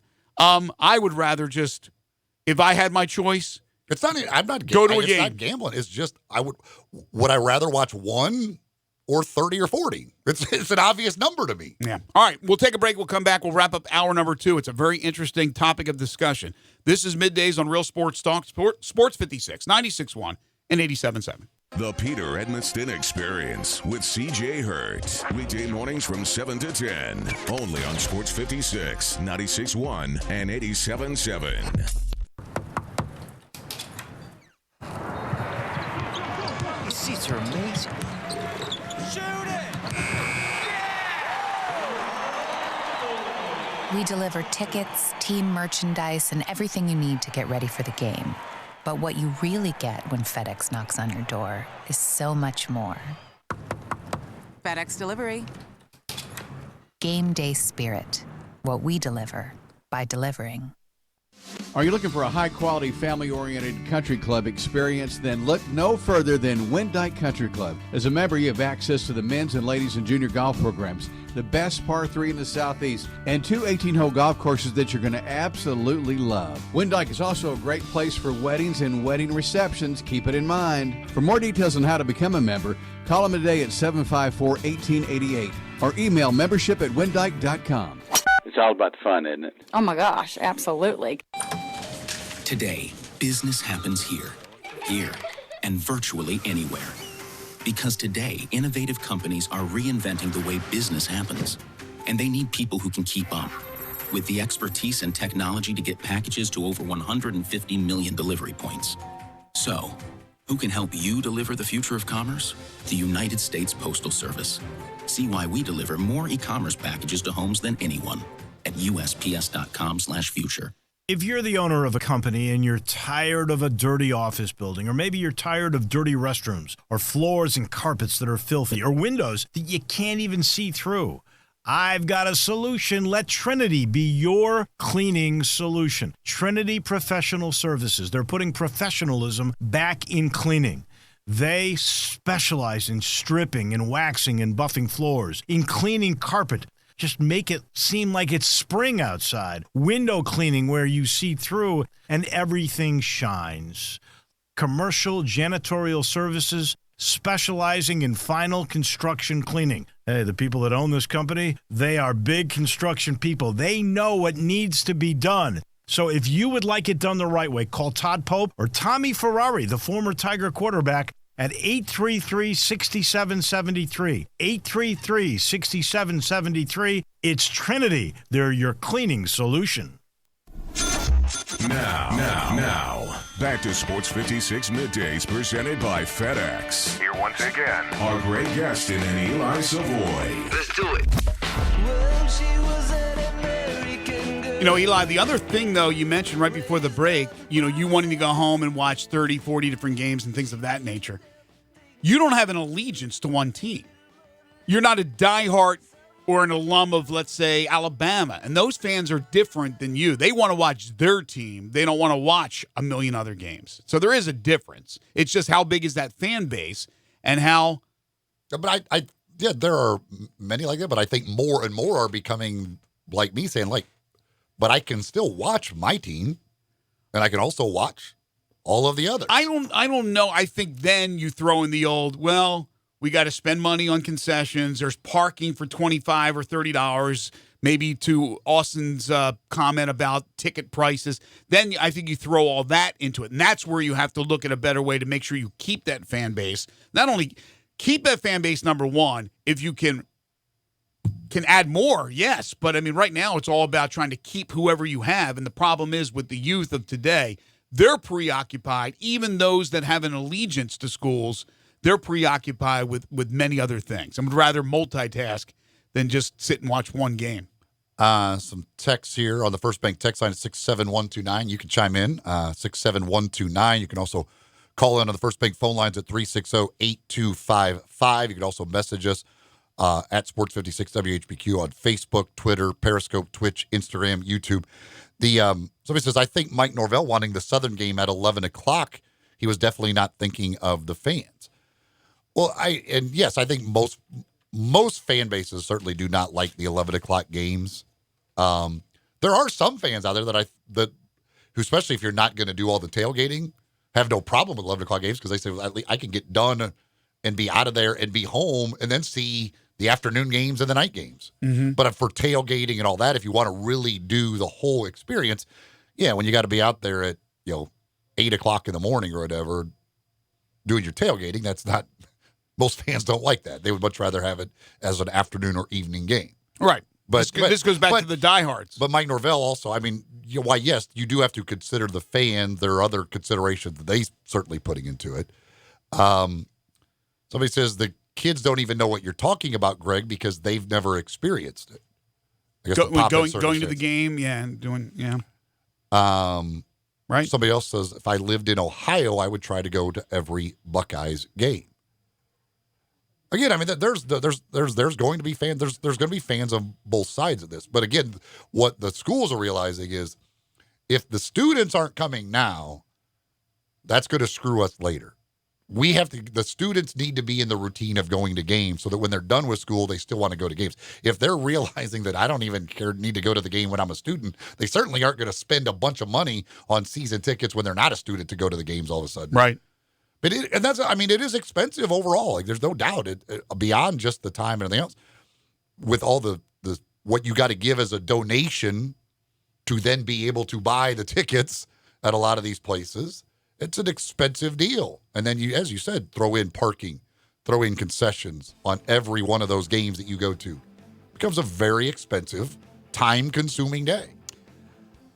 When I went to school, it was included in your student fees. You got tickets, and I would go and watch the Terps. It was nothing like sitting there and watching a live sporting event. It's still fantastic for me, whether I'm in the stands or whether I'm in the press box, to actually watch a game. Now, when I'm home, I'll watch them on television. I do both, but it is very concerning in this day and age with the younger generation of not wanting to go to those games. See, I love it, too. Of course, I was raised I played outside all the time. I love going I love the atmosphere. I love going to the game in person, especially if it's a nice day, but yeah, it's like a lot of younger people these days. They're just not out. They're just not playing outside as much, I guess.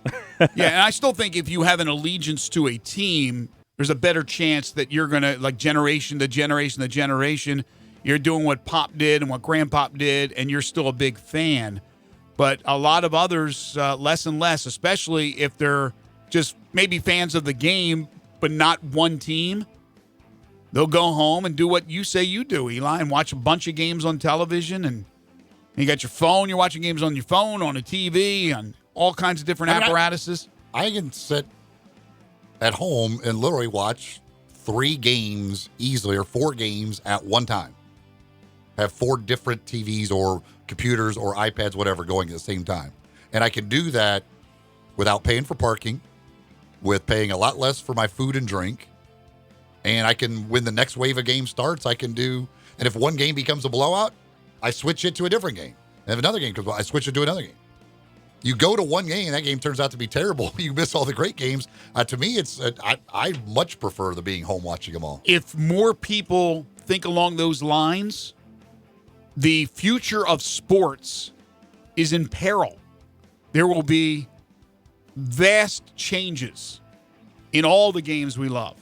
Pinnacle Roofing and Restoration for all your roofing and home repair needs. Call Brandon McCullough at 901-438-5084 or go online to newroofmemphis.com.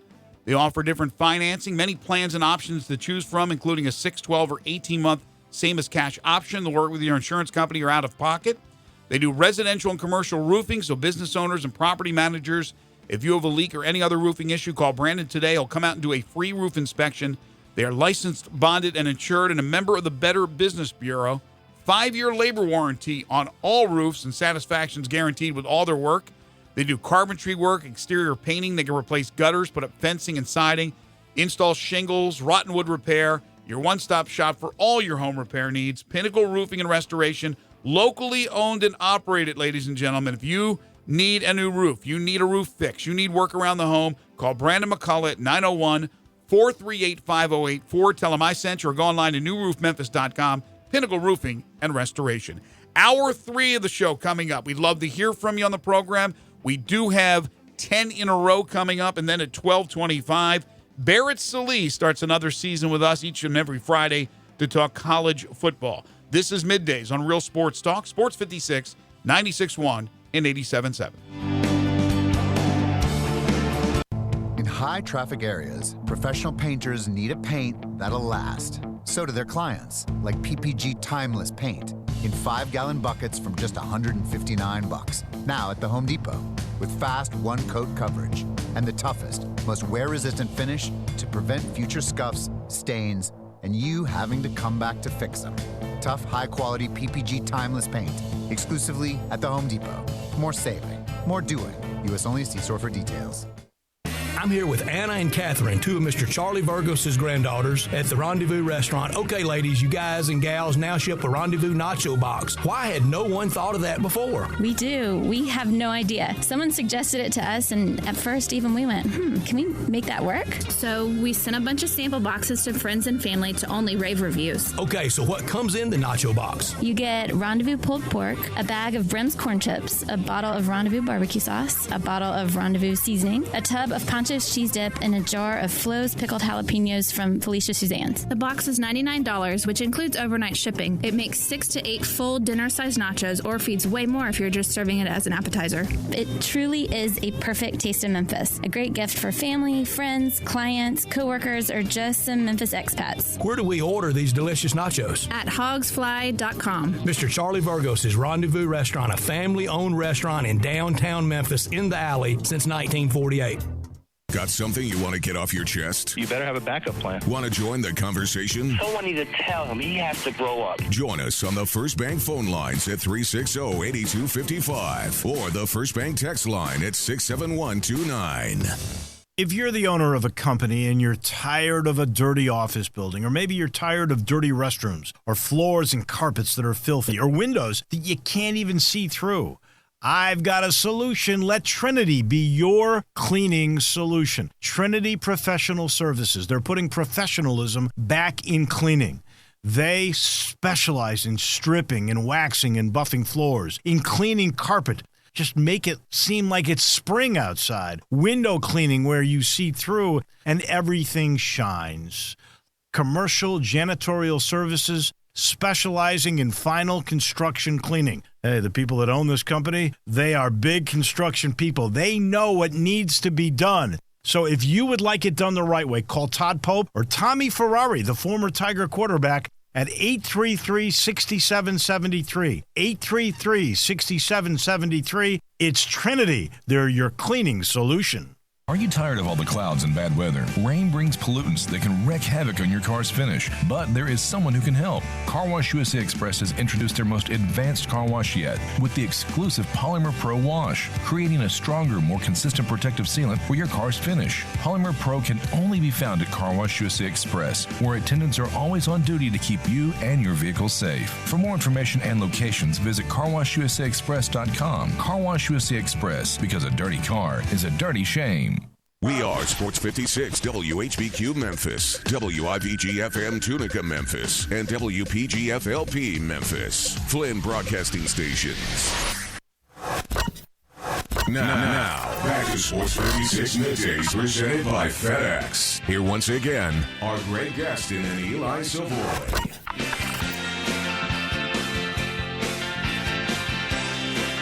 Welcome back, everybody. 12:03 is the time. Final hour for us today here on Sports 56 Middays. We will be followed by Johnny Radio's Happy Hour at 1 o'clock. Barrett Salee will join us at 12:30.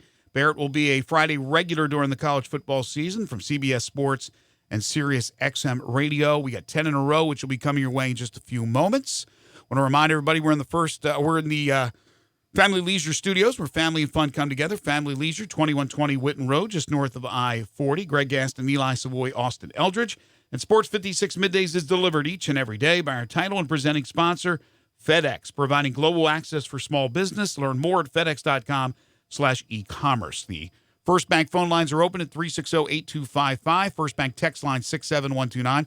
Got a few calls on the attendance topic, and Mike is first up. Hi, Mike. How are you? Yeah, I was just going to say technology affects different things.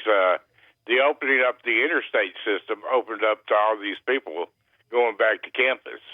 I mean, back in the 50s, Ole Miss in the 50s played home games at LSU. They played a lot of games in Memphis.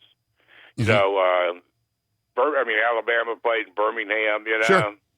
So technology, basically the interstate affected it by opening up the crowds back to the colleges, and I guess now you're having the decrease there. I kind of wonder how it's going to affect attendance at some of these schools if football and sports is not a big draw for the kids coming there. Yeah, it's going to be an effect across the board down the road. But you mentioned the interstates and all that, which makes a lot of sense why they had the games in bigger cities, neutral sites. But now it's all about the technology we're talking about now is crazy, where you can watch games anywhere. You can see as many as you want on different apparatuses. The whole ball game has changed. It has completely changed, and it's going to affect I'm it. 69, so I can remember when you had the game of the week.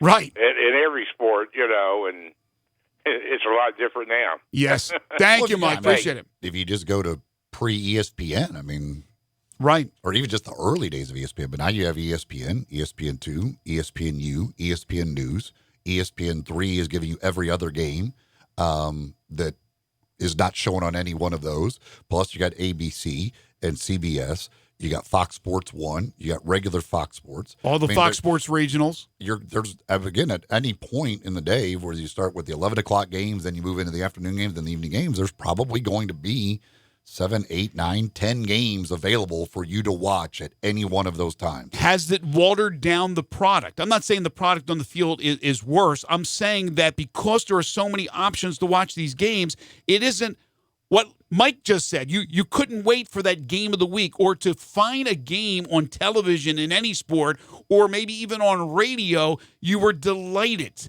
You looked forward to it. Now you see it everywhere. Almost every channel has something going on.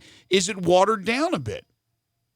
No. What do you mean watered down? It's watered down because you're not excited. You're not anticipating a game because they're always on television. So they're so readily available, but the anticipation is gone. Let me go to Alan. UT Allen, how are you, brother? Pretty good, guys. It's such a concern for Philip Fulmer that they're doing a $360 million renovation of the stadium. Are they losing seats or gaining seats, or what are they doing? Because I know Alabama's losing some seats. We went down from 100. I went to a game with 109,000 with Florida, and we're down now to 102,000. Yeah, but you're not getting 102,000 in there. No, not every game, but you will for the Georgia game and different ones like that. You're Right. not gonna be But overall, Alan, hasn't the attendance numbers gone down over recent years? Yes, but there's such a concern of it that they got private donors to give them $360 million to make the stadium better. Money is not an option to these big-time Power 5 schools. To most of them, that's not the problem whatsoever is the issue of donations and being able to raise money. But as far as attendance starting to dwindle a little bit less. You're not going to stop.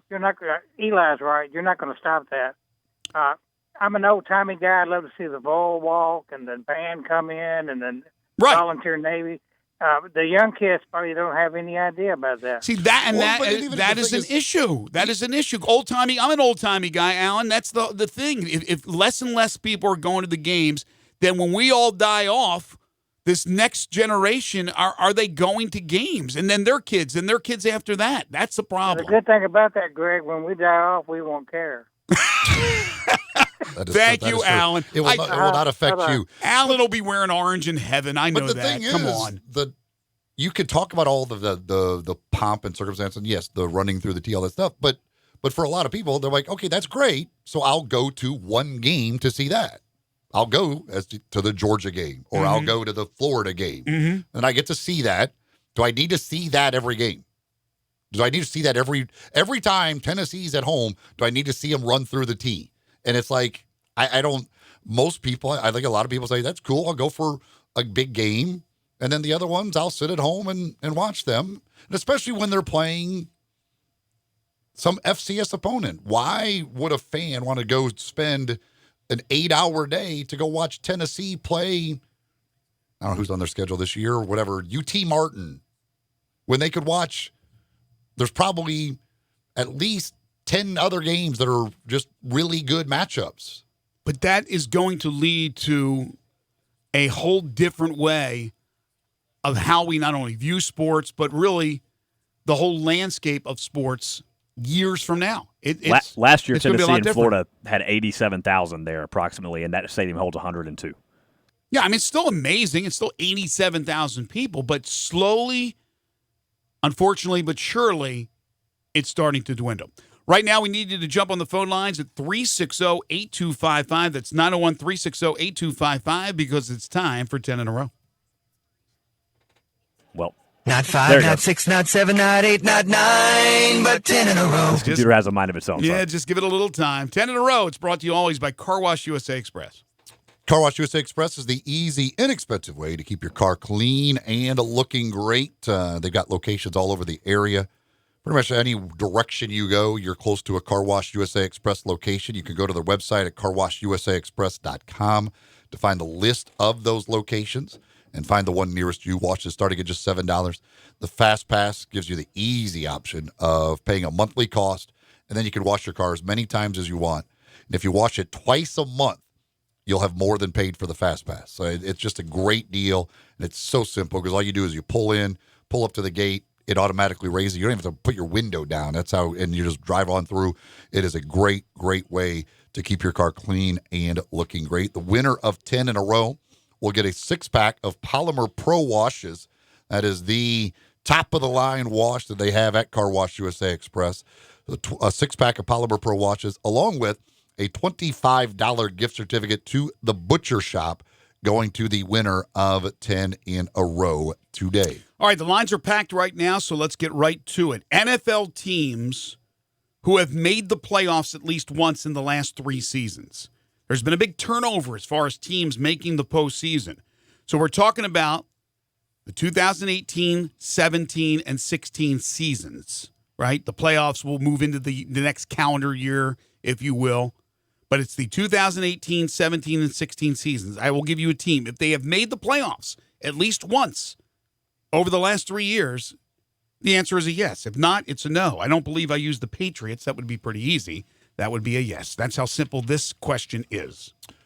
360-8255 is the phone number for the First Bank phone lines, and Dave is leading us off. Hey, Dave. Hi, Dave. How you doing? Good. All right. Again, NFL teams who have made the playoffs at least once in the last 3 seasons. The Chiefs. Yeah. The Vikings. No. 360-8255.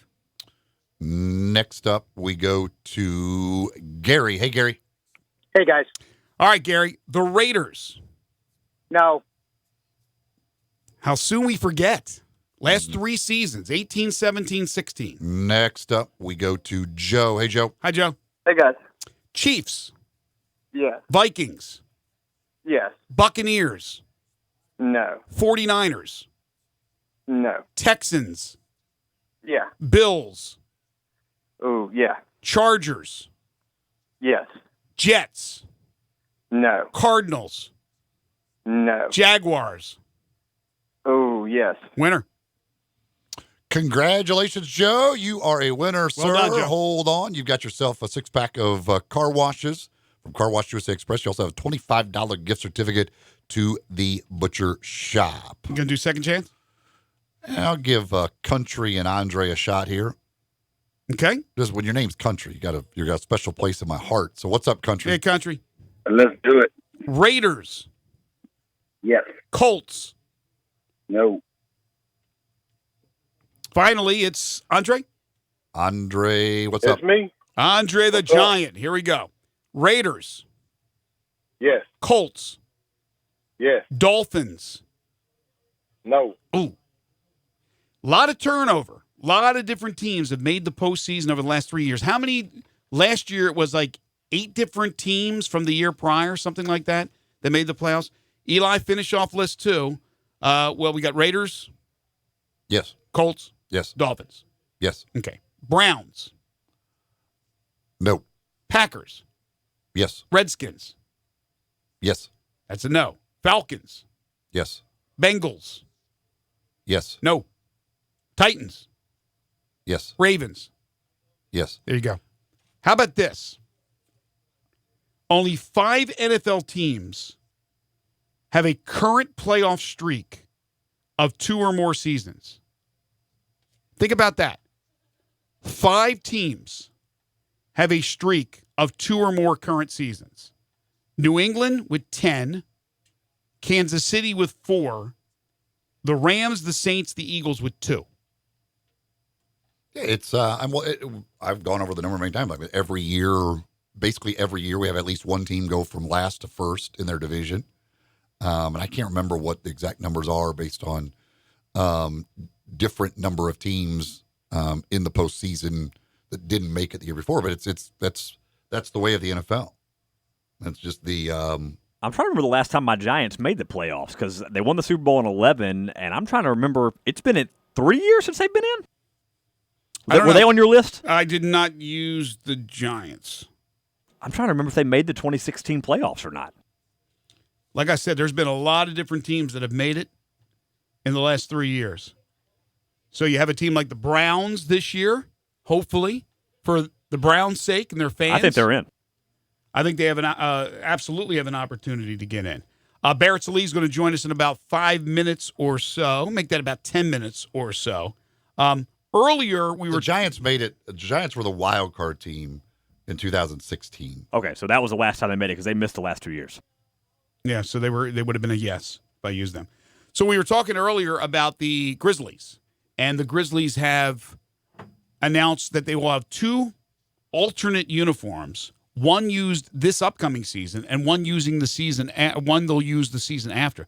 The one that's upcoming for the 2019-20 season is a throwback to their days in Vancouver, and they have to use Vancouver. They can't put Memphis. They can't alterate it at all. It has to be the exact uniform. It is a real neat-looking thing. A lot of different colors than you're used to in a normal uniform, with the turquoise, with the teal, and they also will have an alternate court that they will use during those games. And Eli and I both said we really like the throwbacks.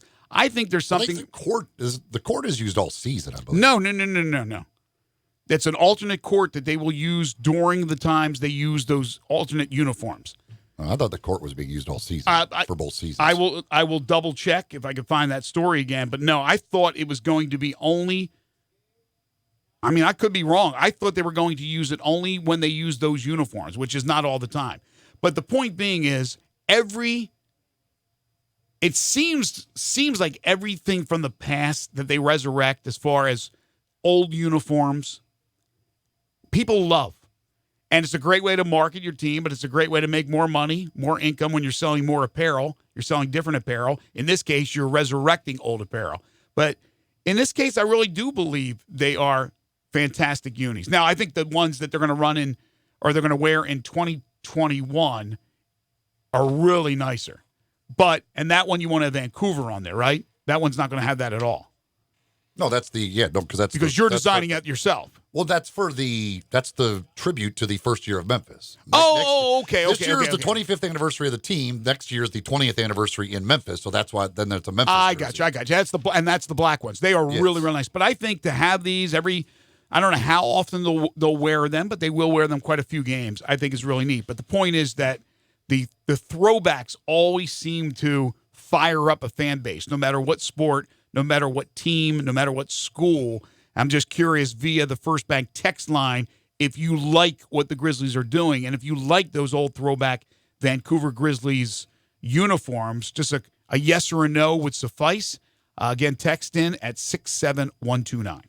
So yesterday afternoon, I headed over to Golf and Games once again. If you have not been over there and checked out the new technology with the top tracer technology on their range, you got to do it. It is, it's fun. You can get a lot of information on how you're hitting your clubs, all kinds of different stuff. You can just use it to get such things as distance, carry, ball speed, and more. But you can also play a points game and compete against friends. They've got long drive competition, the closest to the pin competition, which, by the way, unless somebody beat me later last night, I'm leading the closest to the pin for August at 1 foot 8 inches, I believe, and the closest to the pin. So you got to beat me in that. Yeah, don't brag, Earl. I also played a little bit I played 9 holes at Pebble Beach yesterday. You've got the virtual golf. They've got, I think, 10 different courses, including Pebble Beach and St. Andrews. How'd you do? I ended up, with handicap figured in, I ended up shooting even, I believe, on the 9 holes I played. I played 9 various holes. You could use your handicap and everything? Yeah, you could put in your handicap, and it chooses tee boxes for you, and then it includes handicap. But you could play like the front 9, you can play the back 9, you can play all 18, or you could just play. You could pick what holes you want to play. So I just played 9 different holes. I just chose them. Gotcha. Some on the front, some on the back. But it's cool. It's amazing technology. It really is. The points game is really cool. And the thing is, you don't have to be a great golfer to do that. I mean, they got some of the targets are 50 yards away from you, and you can get just as many points right and close to them as you do the longer ones. I mean, it's really fun. It's great for families.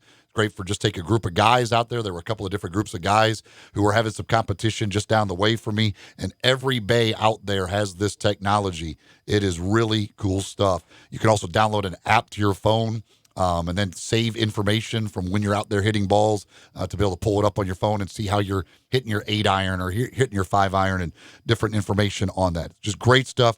Go check them out at Golf and Games Family Park. They're on Summer Avenue. Of course, they still have the putt-putt and all the other fun stuff as well. But check out the new Top Tracer technology on the range at Golf and Games Family Park. Barrett Salih from CBS Sports, Sirius XM Radio, joins us next. This is Middays on Real Sports Talk, Sports 56, 96.1 and 87.7. Sports 56 now has 2 FM homes. You can now find Real Sports Talk on 96.1 as well as 87.7 on your FM dial. Hey, Mid-South hunters and fishermen, the Duck, Buck, and Bass Sportsman Expo is coming to the Agri Center in Memphis August 9th through the 11th. Now, Friday is happy hour with beer and brats. Saturday and Sunday see special guest T-Bone from the hit TV show Bone Collector. Also see Frank Addington and his amazing archery show on stage all weekend. Watch Frank hit an aspirin as it's thrown in the air while shooting his bow behind his back. Plus, there's door prizes and giveaways all weekend. Win a $250 shopping spree to Final Flight Outfitters or a trail camera that sends text photos from Sniper Hunting Products. There is also a 3-day hunt of a lifetime from Trophy Club Outfitter of Indiana and a family 4-pack to the Talladega Speedway. And be sure to see the Sherp. It's the most ultimate ATV ever created, and they say that it's never been stuck. It's the Duck, Buck, and Bass Sportsman's Expo, August 9th through the 11th at the Agri Center in Memphis. Go to duckbuckandbassexpo.com for all the info. And remember, hunting and fishing, it's who we are.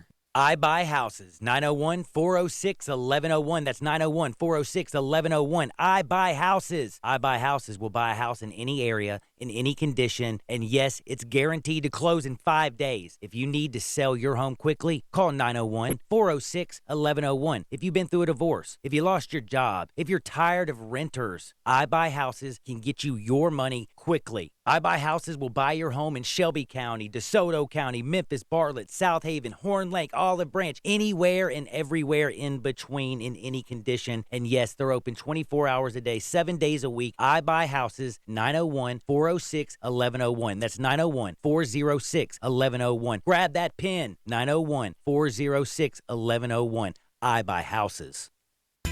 Family Leisure's pool clearance sale is July 8th through the 21st. Above ground pools starting at $11.99. 24-foot pools starting at $17.99. And you can get free upgrades on select pools that include pool filters, liners, and winter covers. Special 12-month financing is available. Plus, half off on toys, floats, and pool games. Summer's just started. There's plenty of time to swim, so make a splash at the Family Leisure Pool Clearance Sale. Family Leisure, Whitten Road and I-40, where family and fun come together. Hey, is this thing on? Hey, everybody, this is John Stacy. I just wanted to let you know the Blue and Gray Show, brought to you by Tiger Paws Carpet and Upholstery Cleaning, is coming back. That's right, our first show will be Sunday, August 4th at 5 p.m. We'll be doing what we've done for 5 years now, Talking Tigers with Tigers. Every Sunday evening during the season, we'll bring you 2 hours of Talking Tigers with some of the best to ever wear the blue and gray. So join us on the Blue and Gray Show starting August 4th at 5 p.m. on Sports 56, 96.1, and 87.7. You'll see the dedication in every single step. You'll see it in the smiles, when smiles are hard to get. You'll see it in the little things that add up to success. The caring and passion are the things that we love best.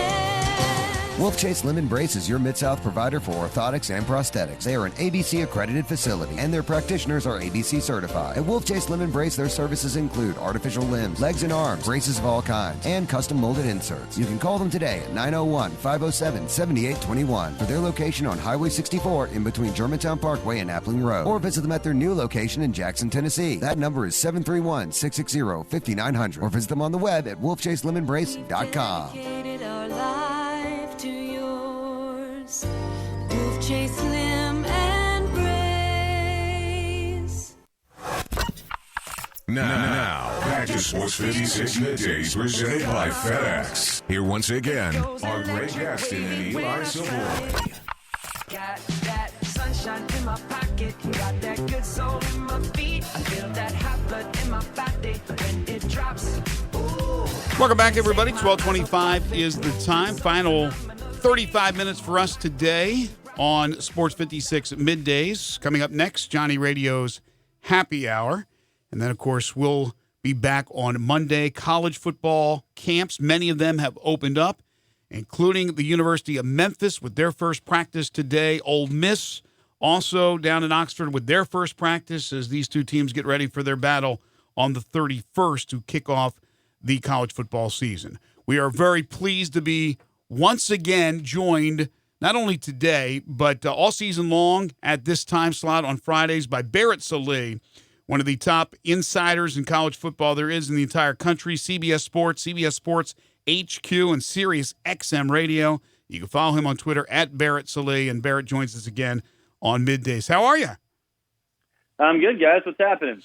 Man, we're fired up. I hope you are. Camps are opening up, so football is in the air. But I wanted to start with the Mac Brown comments, which he made recently, which was not something that we've talked about this before, believe it or not, Barrett, about the possibility of down the road a separation of Group of Five from Power Five. But you know what he said yesterday. What do you think of his comments?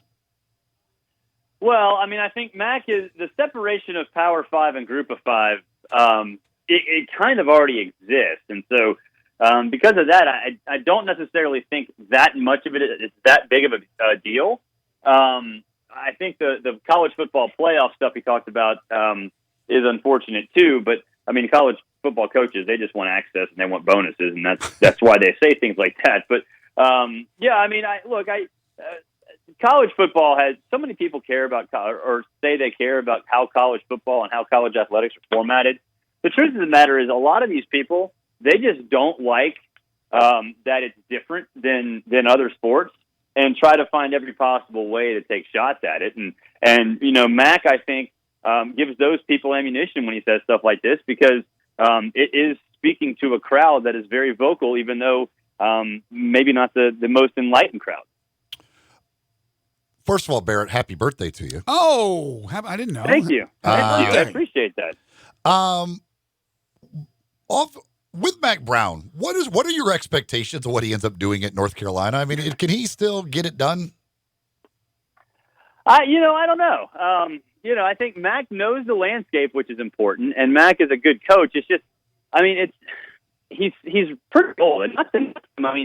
But it's reality. I mean, he's not going to be there for a very long time. So if that's the case, then what are you going to do? I think from a recruiting standpoint, he's hired a staff that certainly is capable of getting talent in a pretty talent-rich state in North Carolina to pay attention to the Tar Heels. Beyond that, I'm not really sure. Because towards the end, his time at Texas, he was not really up to speed with what college football. Being out of it, being in TV for a little while, I wonder if that's going to be a problem again.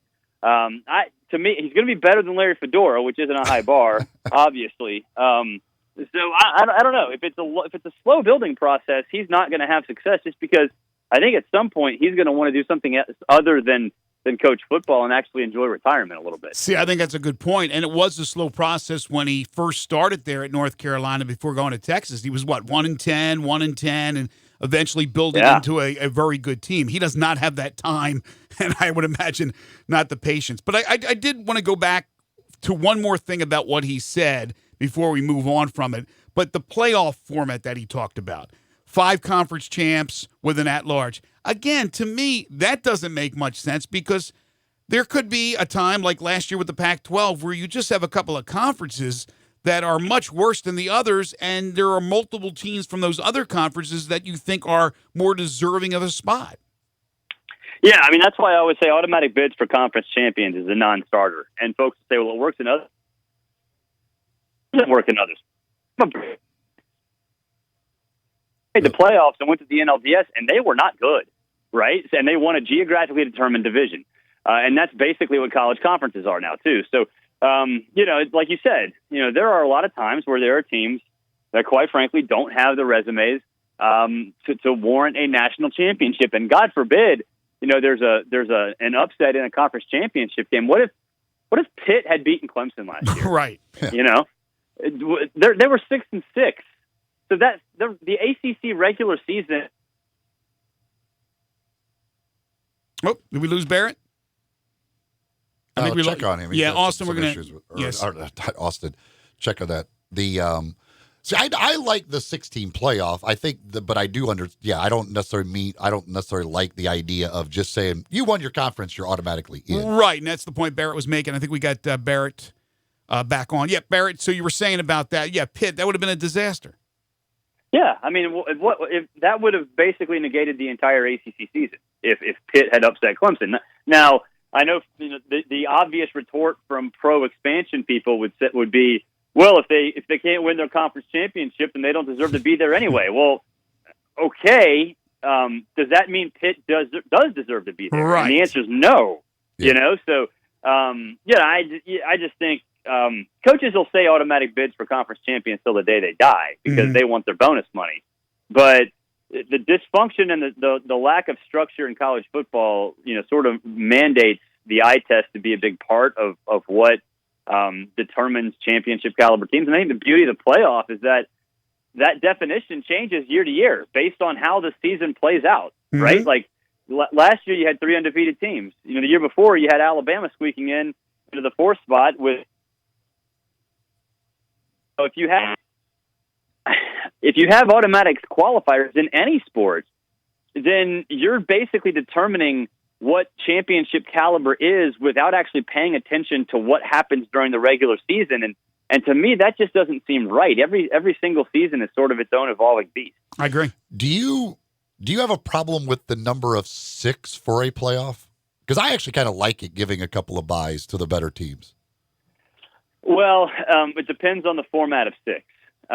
Because if it's automatic bids, then no. No, yeah. If we're talking about just take the current structure and add 2 more teams, then yeah. I mean, I could see that. I wouldn't love it. I mean, because rarely are there 6 teams that deserve national championships. But if you just took the top 6, you would be taking 6 really, really good teams, solid, pretty much all year long. 1 or 2 here and there, and you would be rewarding the teams that were the best all year with bye week. So I wouldn't love it. I wouldn't decide it myself if I was in charge of everything. But would I favor that over any other form of expansion? Absolutely. We just saw the coaches poll released earlier in the week, and Clemson number 1, which I expect them to be in the AP poll. Do you expect Clemson over Bama in the AP poll when it comes out, the preseason poll? Oh yeah, no doubt. I was surprised that the gap was that big, honestly. A lot of coaches anyway, because of when it comes out, and people don't like to think for themselves or at least be right and match up with other teams. So I would imagine Clemson's number 1, and because of what happened in the coaches poll and the gap being so wide, it wouldn't surprise me if that's exactly the way it is in the AP poll. I do think what was interesting yesterday was the fact that he's in the top 25. This is a conference that everyone thinks is terrible. Well, 5 top 25 teams may not seem like a big deal now, but if that trend persists, if they stay that way, and perhaps if USC comes and joins that party, then that means it's a pretty good conference. And the idea that the Pac-12 is just gone and forgotten and never will be the same again, I mean, clearly that is that might not be true based on the top 25. And then, you add USC to the mix, the team that people always say needs to be great for the Pac-12 to be great, then suddenly you've got a pretty darn good conference. The one thing about narratives in the offseason, people want to, keep them going from year to year in a sport where there's so much turnover and change, every year that, it's a little bit counterproductive just to keep trends going and not recognize, how things change. And if the Pac-12 keeps that reputation and that respect sort of sustains itself throughout the course of the season, I think it'll be very interesting for a team, like Oregon, if they lose to Auburn, if they're able to get in as a 1-loss team, because my gut says probably will be. In the coaches poll, is there any team that you thought was way overrated or underrated?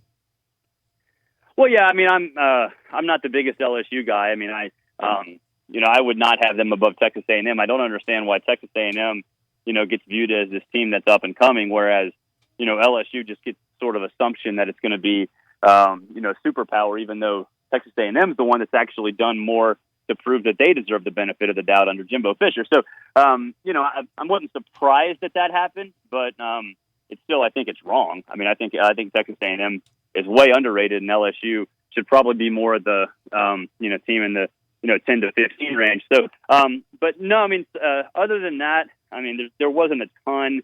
I think Utah probably deserves to be the highest ranked Pac-12 team right now.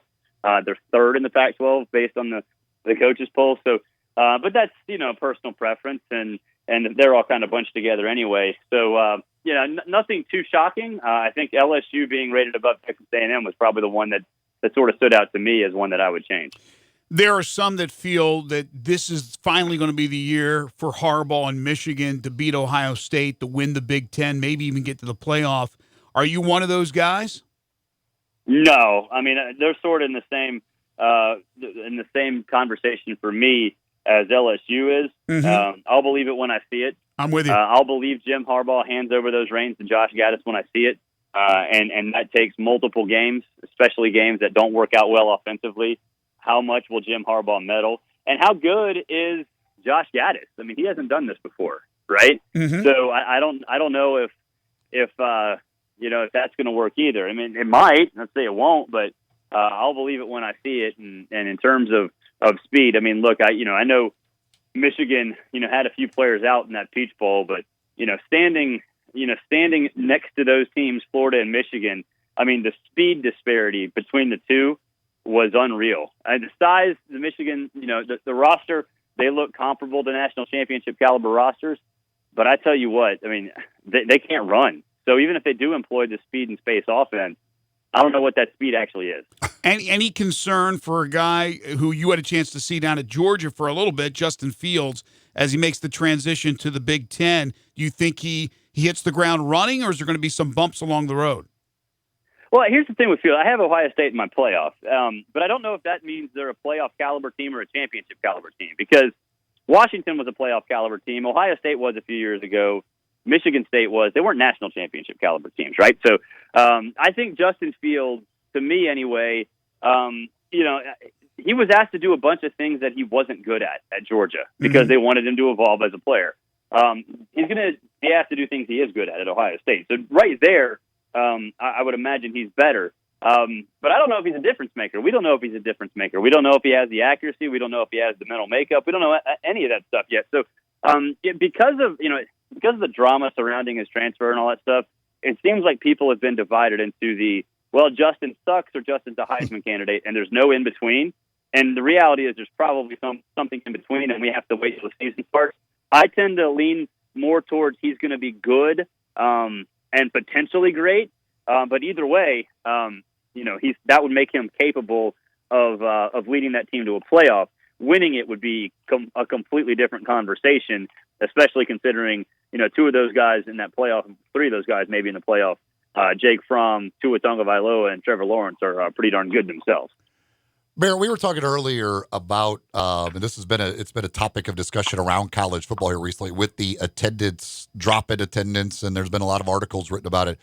What do you think, if anything, schools can do to battle the drop in attendance?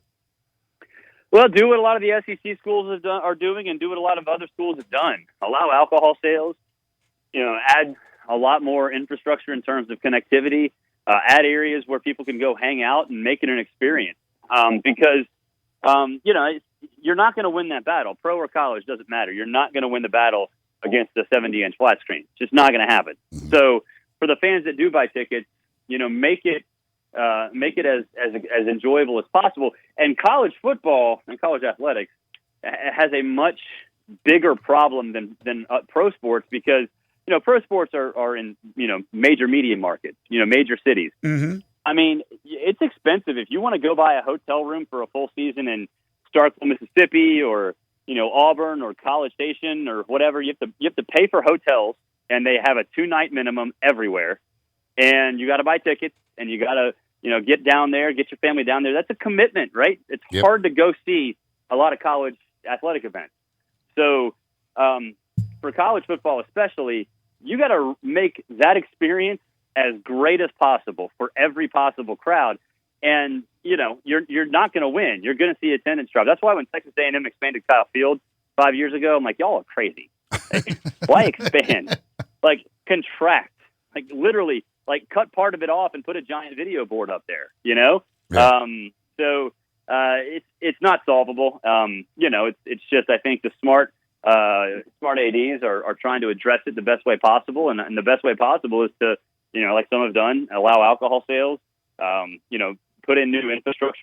Florida did that this year with some of the fastest internet speeds in sports anywhere. Mm-hmm. Make sports bars, make lounges, all that stuff for the general population, not just for the luxury folks. It's just you have to do that stuff, and if that means taking away seats, do it. You should probably take away seats anyway. Final thing for you, Bear, real quick. I'm going to ask you a team. You give me the quarterback's going to come out as the starter in the opening game. At Arkansas, who's going to start first game? I'm going to say Ben Hicks, but Nick Starkel will get a chance. Auburn? Joey Gatewood, but Bo Nix will have a chance right out of the gate, too. And then at Mississippi State, is it going to be Stevens? I think it's Stevens. I mean, that's Joe Moorhead's guy. I can't imagine why he would go there unless he was pretty much assured that he was going to, at the very least, be the front runner. I'm with you 100%. Happy birthday again, man. Enjoy it with your family, I hope. Thank you. He is Barrett Thank Sallee. you. Yeah. CBS Braves Sports game tonight. you're going to the Braves game. Okay. Well, that's right. Two great acquisitions. Yeah, I'm a Phillies fan, so I hate that the Braves picked up two good relievers the other day. I think that was big. Big for the Braves. And then another one beforehand, and the day before, and Chris Martin. So things are looking up. So Greg, just that wild card battle. Fun for you. We just got to get rid of Gabe Kapler. He's the worst manager out there. He is Barrett Sallee. So isn't he terrible? He really is. CBS Sports, He's CBS awful. Sports HQ, Sirius XM Radio, and every Friday from here on out throughout the college football season. We're so happy to have Barrett back. You can follow him on Twitter at Barrett Sallee. All right, birthday boy, thank you so much. All right, thanks, guys. Take care. Somebody texted in on the First Bank text line and said, prices are what keeps me away. I'm looking at LSU Auburn game, and the upper deck is already a $100 minimum. Goes back to what Austin was saying.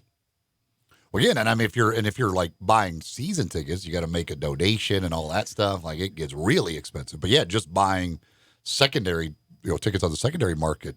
If you're trying to get a big game like that, it's going to be expensive. Yeah, then you're going to throw in the parking.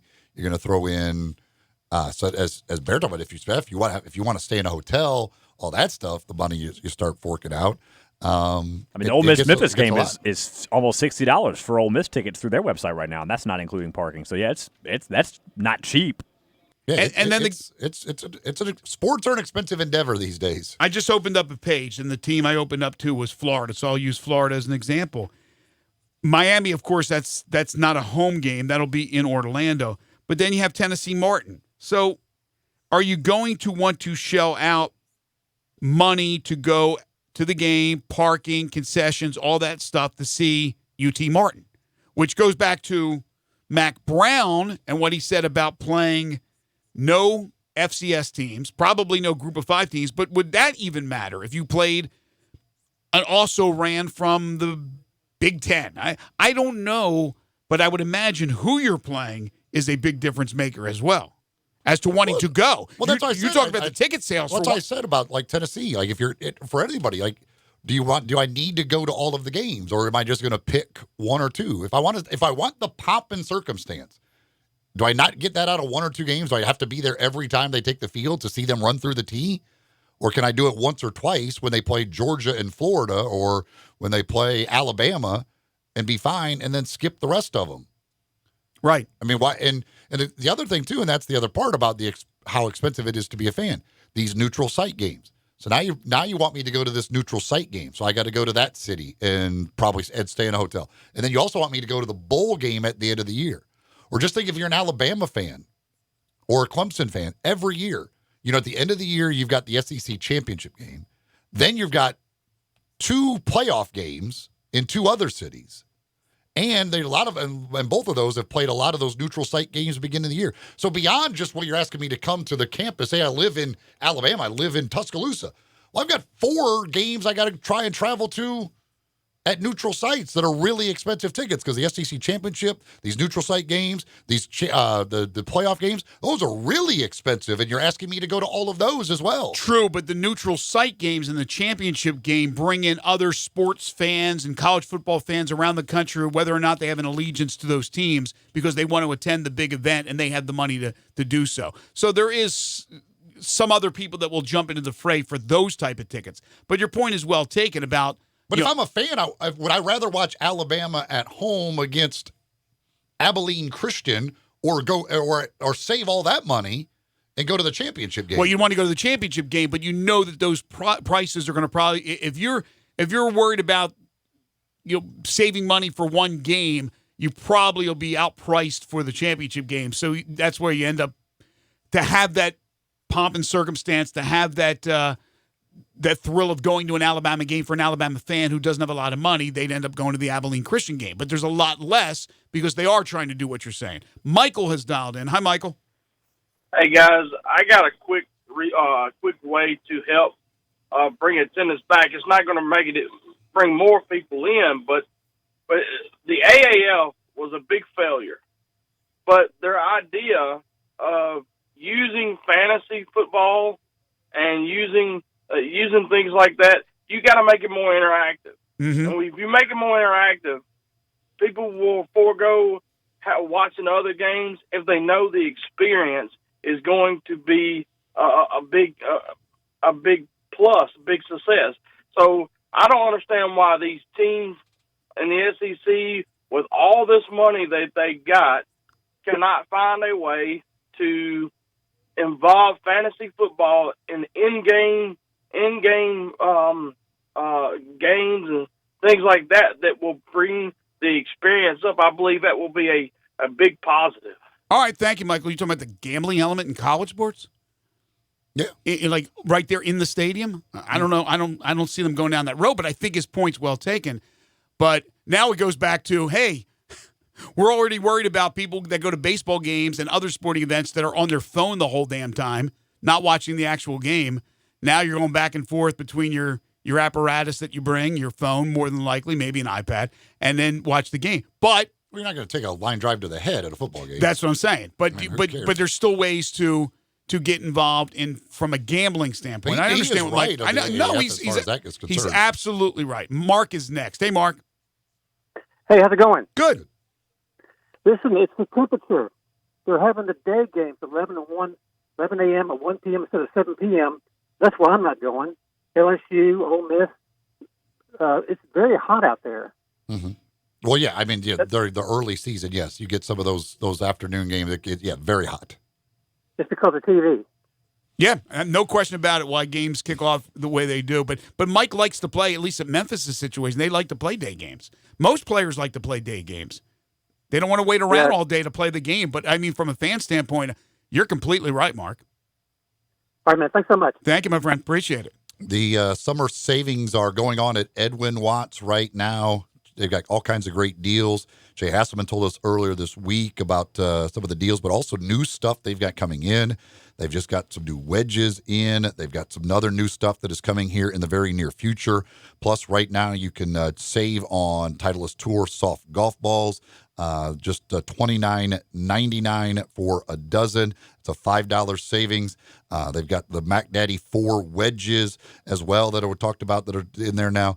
Apparel, clubs, shoes, training aids, bags, everything in the world of the golf, they've got it for you at Edwin Watts. And right now you can get some great summer savings at Edwin Watts. So go by and check it out. And they can check out the new stuff they've got coming in. You can hit different clubs right there in the hitting bay. in the store to find out which one is right for you. Then once you pick out that club, they can fit it to make sure you got the right shaft, all of the other stuff that is perfect for you. Go see them at Edwin Watts Poplar and Perkins Extended, open 7 days a week. Jay and the gang will take care of you at Edwin Watts. All right, we'll wrap it up for the week when we return. This is Middays on Real Sports Talk, Sports 56, 96.1 and 87.7. Listen online anywhere, anytime at sports56whbq.com.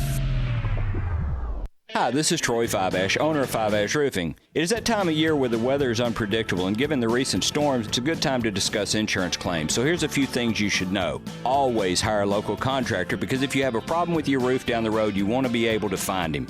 Never allow anyone to pressure you into signing a contingency contract. They're used as sales tools, making you feel committed, and the truth is, those contracts are not worth the paper they're written on. Be careful of door-knocking salesmen. Some are reputable, but many are not. They canvass the neighborhood and tell everyone to file a claim, working their percentages and not caring if you file a claim even when they know the likelihood of it being approved is low. Some will even damage your roof, hoping to convince the adjuster it's storm damage. That's fraud, and contractors have gone to jail for that. So do your research and know who you're hiring. Five Ash Roofing, the official roof of the University of Memphis Athletic Department. Fair, honest, and ethical. 367-0050 or memphisroofer.com. Five Ash Roofing, it's what we do. We're here for you. In high-traffic areas, professional painters need a paint that'll last. So do their clients, like PPG Timeless Paint, in 5-gallon buckets from just $159. Now at the Home Depot, with fast one-coat coverage and the toughest, most wear-resistant finish to prevent future scuffs, stains, and you having to come back to fix them. Tough, high-quality PPG Timeless Paint, exclusively at the Home Depot. More saving, more doing. U.S. only. See store for details. Are you tired of all the clouds and bad weather? Rain brings pollutants that can wreak havoc on your car's finish, but there is someone who can help. Car Wash USA Express has introduced their most advanced car wash yet with the exclusive Polymer Pro Wash, creating a stronger, more consistent protective sealant for your car's finish. Polymer Pro can only be found at Car Wash USA Express, where attendants are always on duty to keep you and your vehicle safe. For more information and locations, visit carwashusaexpress.com. Car Wash USA Express, because a dirty car is a dirty shame. Now, back to Sports 56 Middays, presented by FedEx. Here once again are Greg Gaston and Eli Savoy. A couple of texts here again on the First Bank text line. Someone says, hotels keep me away from Tallahassee. It's ridiculous, especially when you have a family. Somebody else says, the corrupt NCAA keeping me from going. Tired of the same teams being good. Somebody else says, I know a lot of SEC teams reduce ticket price for the smaller school games. Ole Miss has some $5 ticket games. Yeah, they do. I mean, a lot of these schools have different prices based on opponent. But again, do you just want on for any of those games? Like, even if the ticket's cheaper, do you want to spend the 6-8 hours at that game to watch Alabama beat the crap out of Mercer? Yeah, Keith Parker, I can't remember exactly. He came out with some new ticket packages for Ole Miss this year to try to make it more affordable. I can't remember exactly what they were. Keith Parker did not. Keith Parker, sorry. No, Keith Carter. Yeah, Keith Parker's no, not that guy. Yeah. Keith Parker did not. Y'all know who I meant. Thankfully. I don't think Keith Carter did, but I don't think Keith Parker has anything to do with Ole Miss tickets. Time now for one final thing. Before Greg and Eli get out of here for the day, they each have one final thing they think you should know to make it through the rest of your day.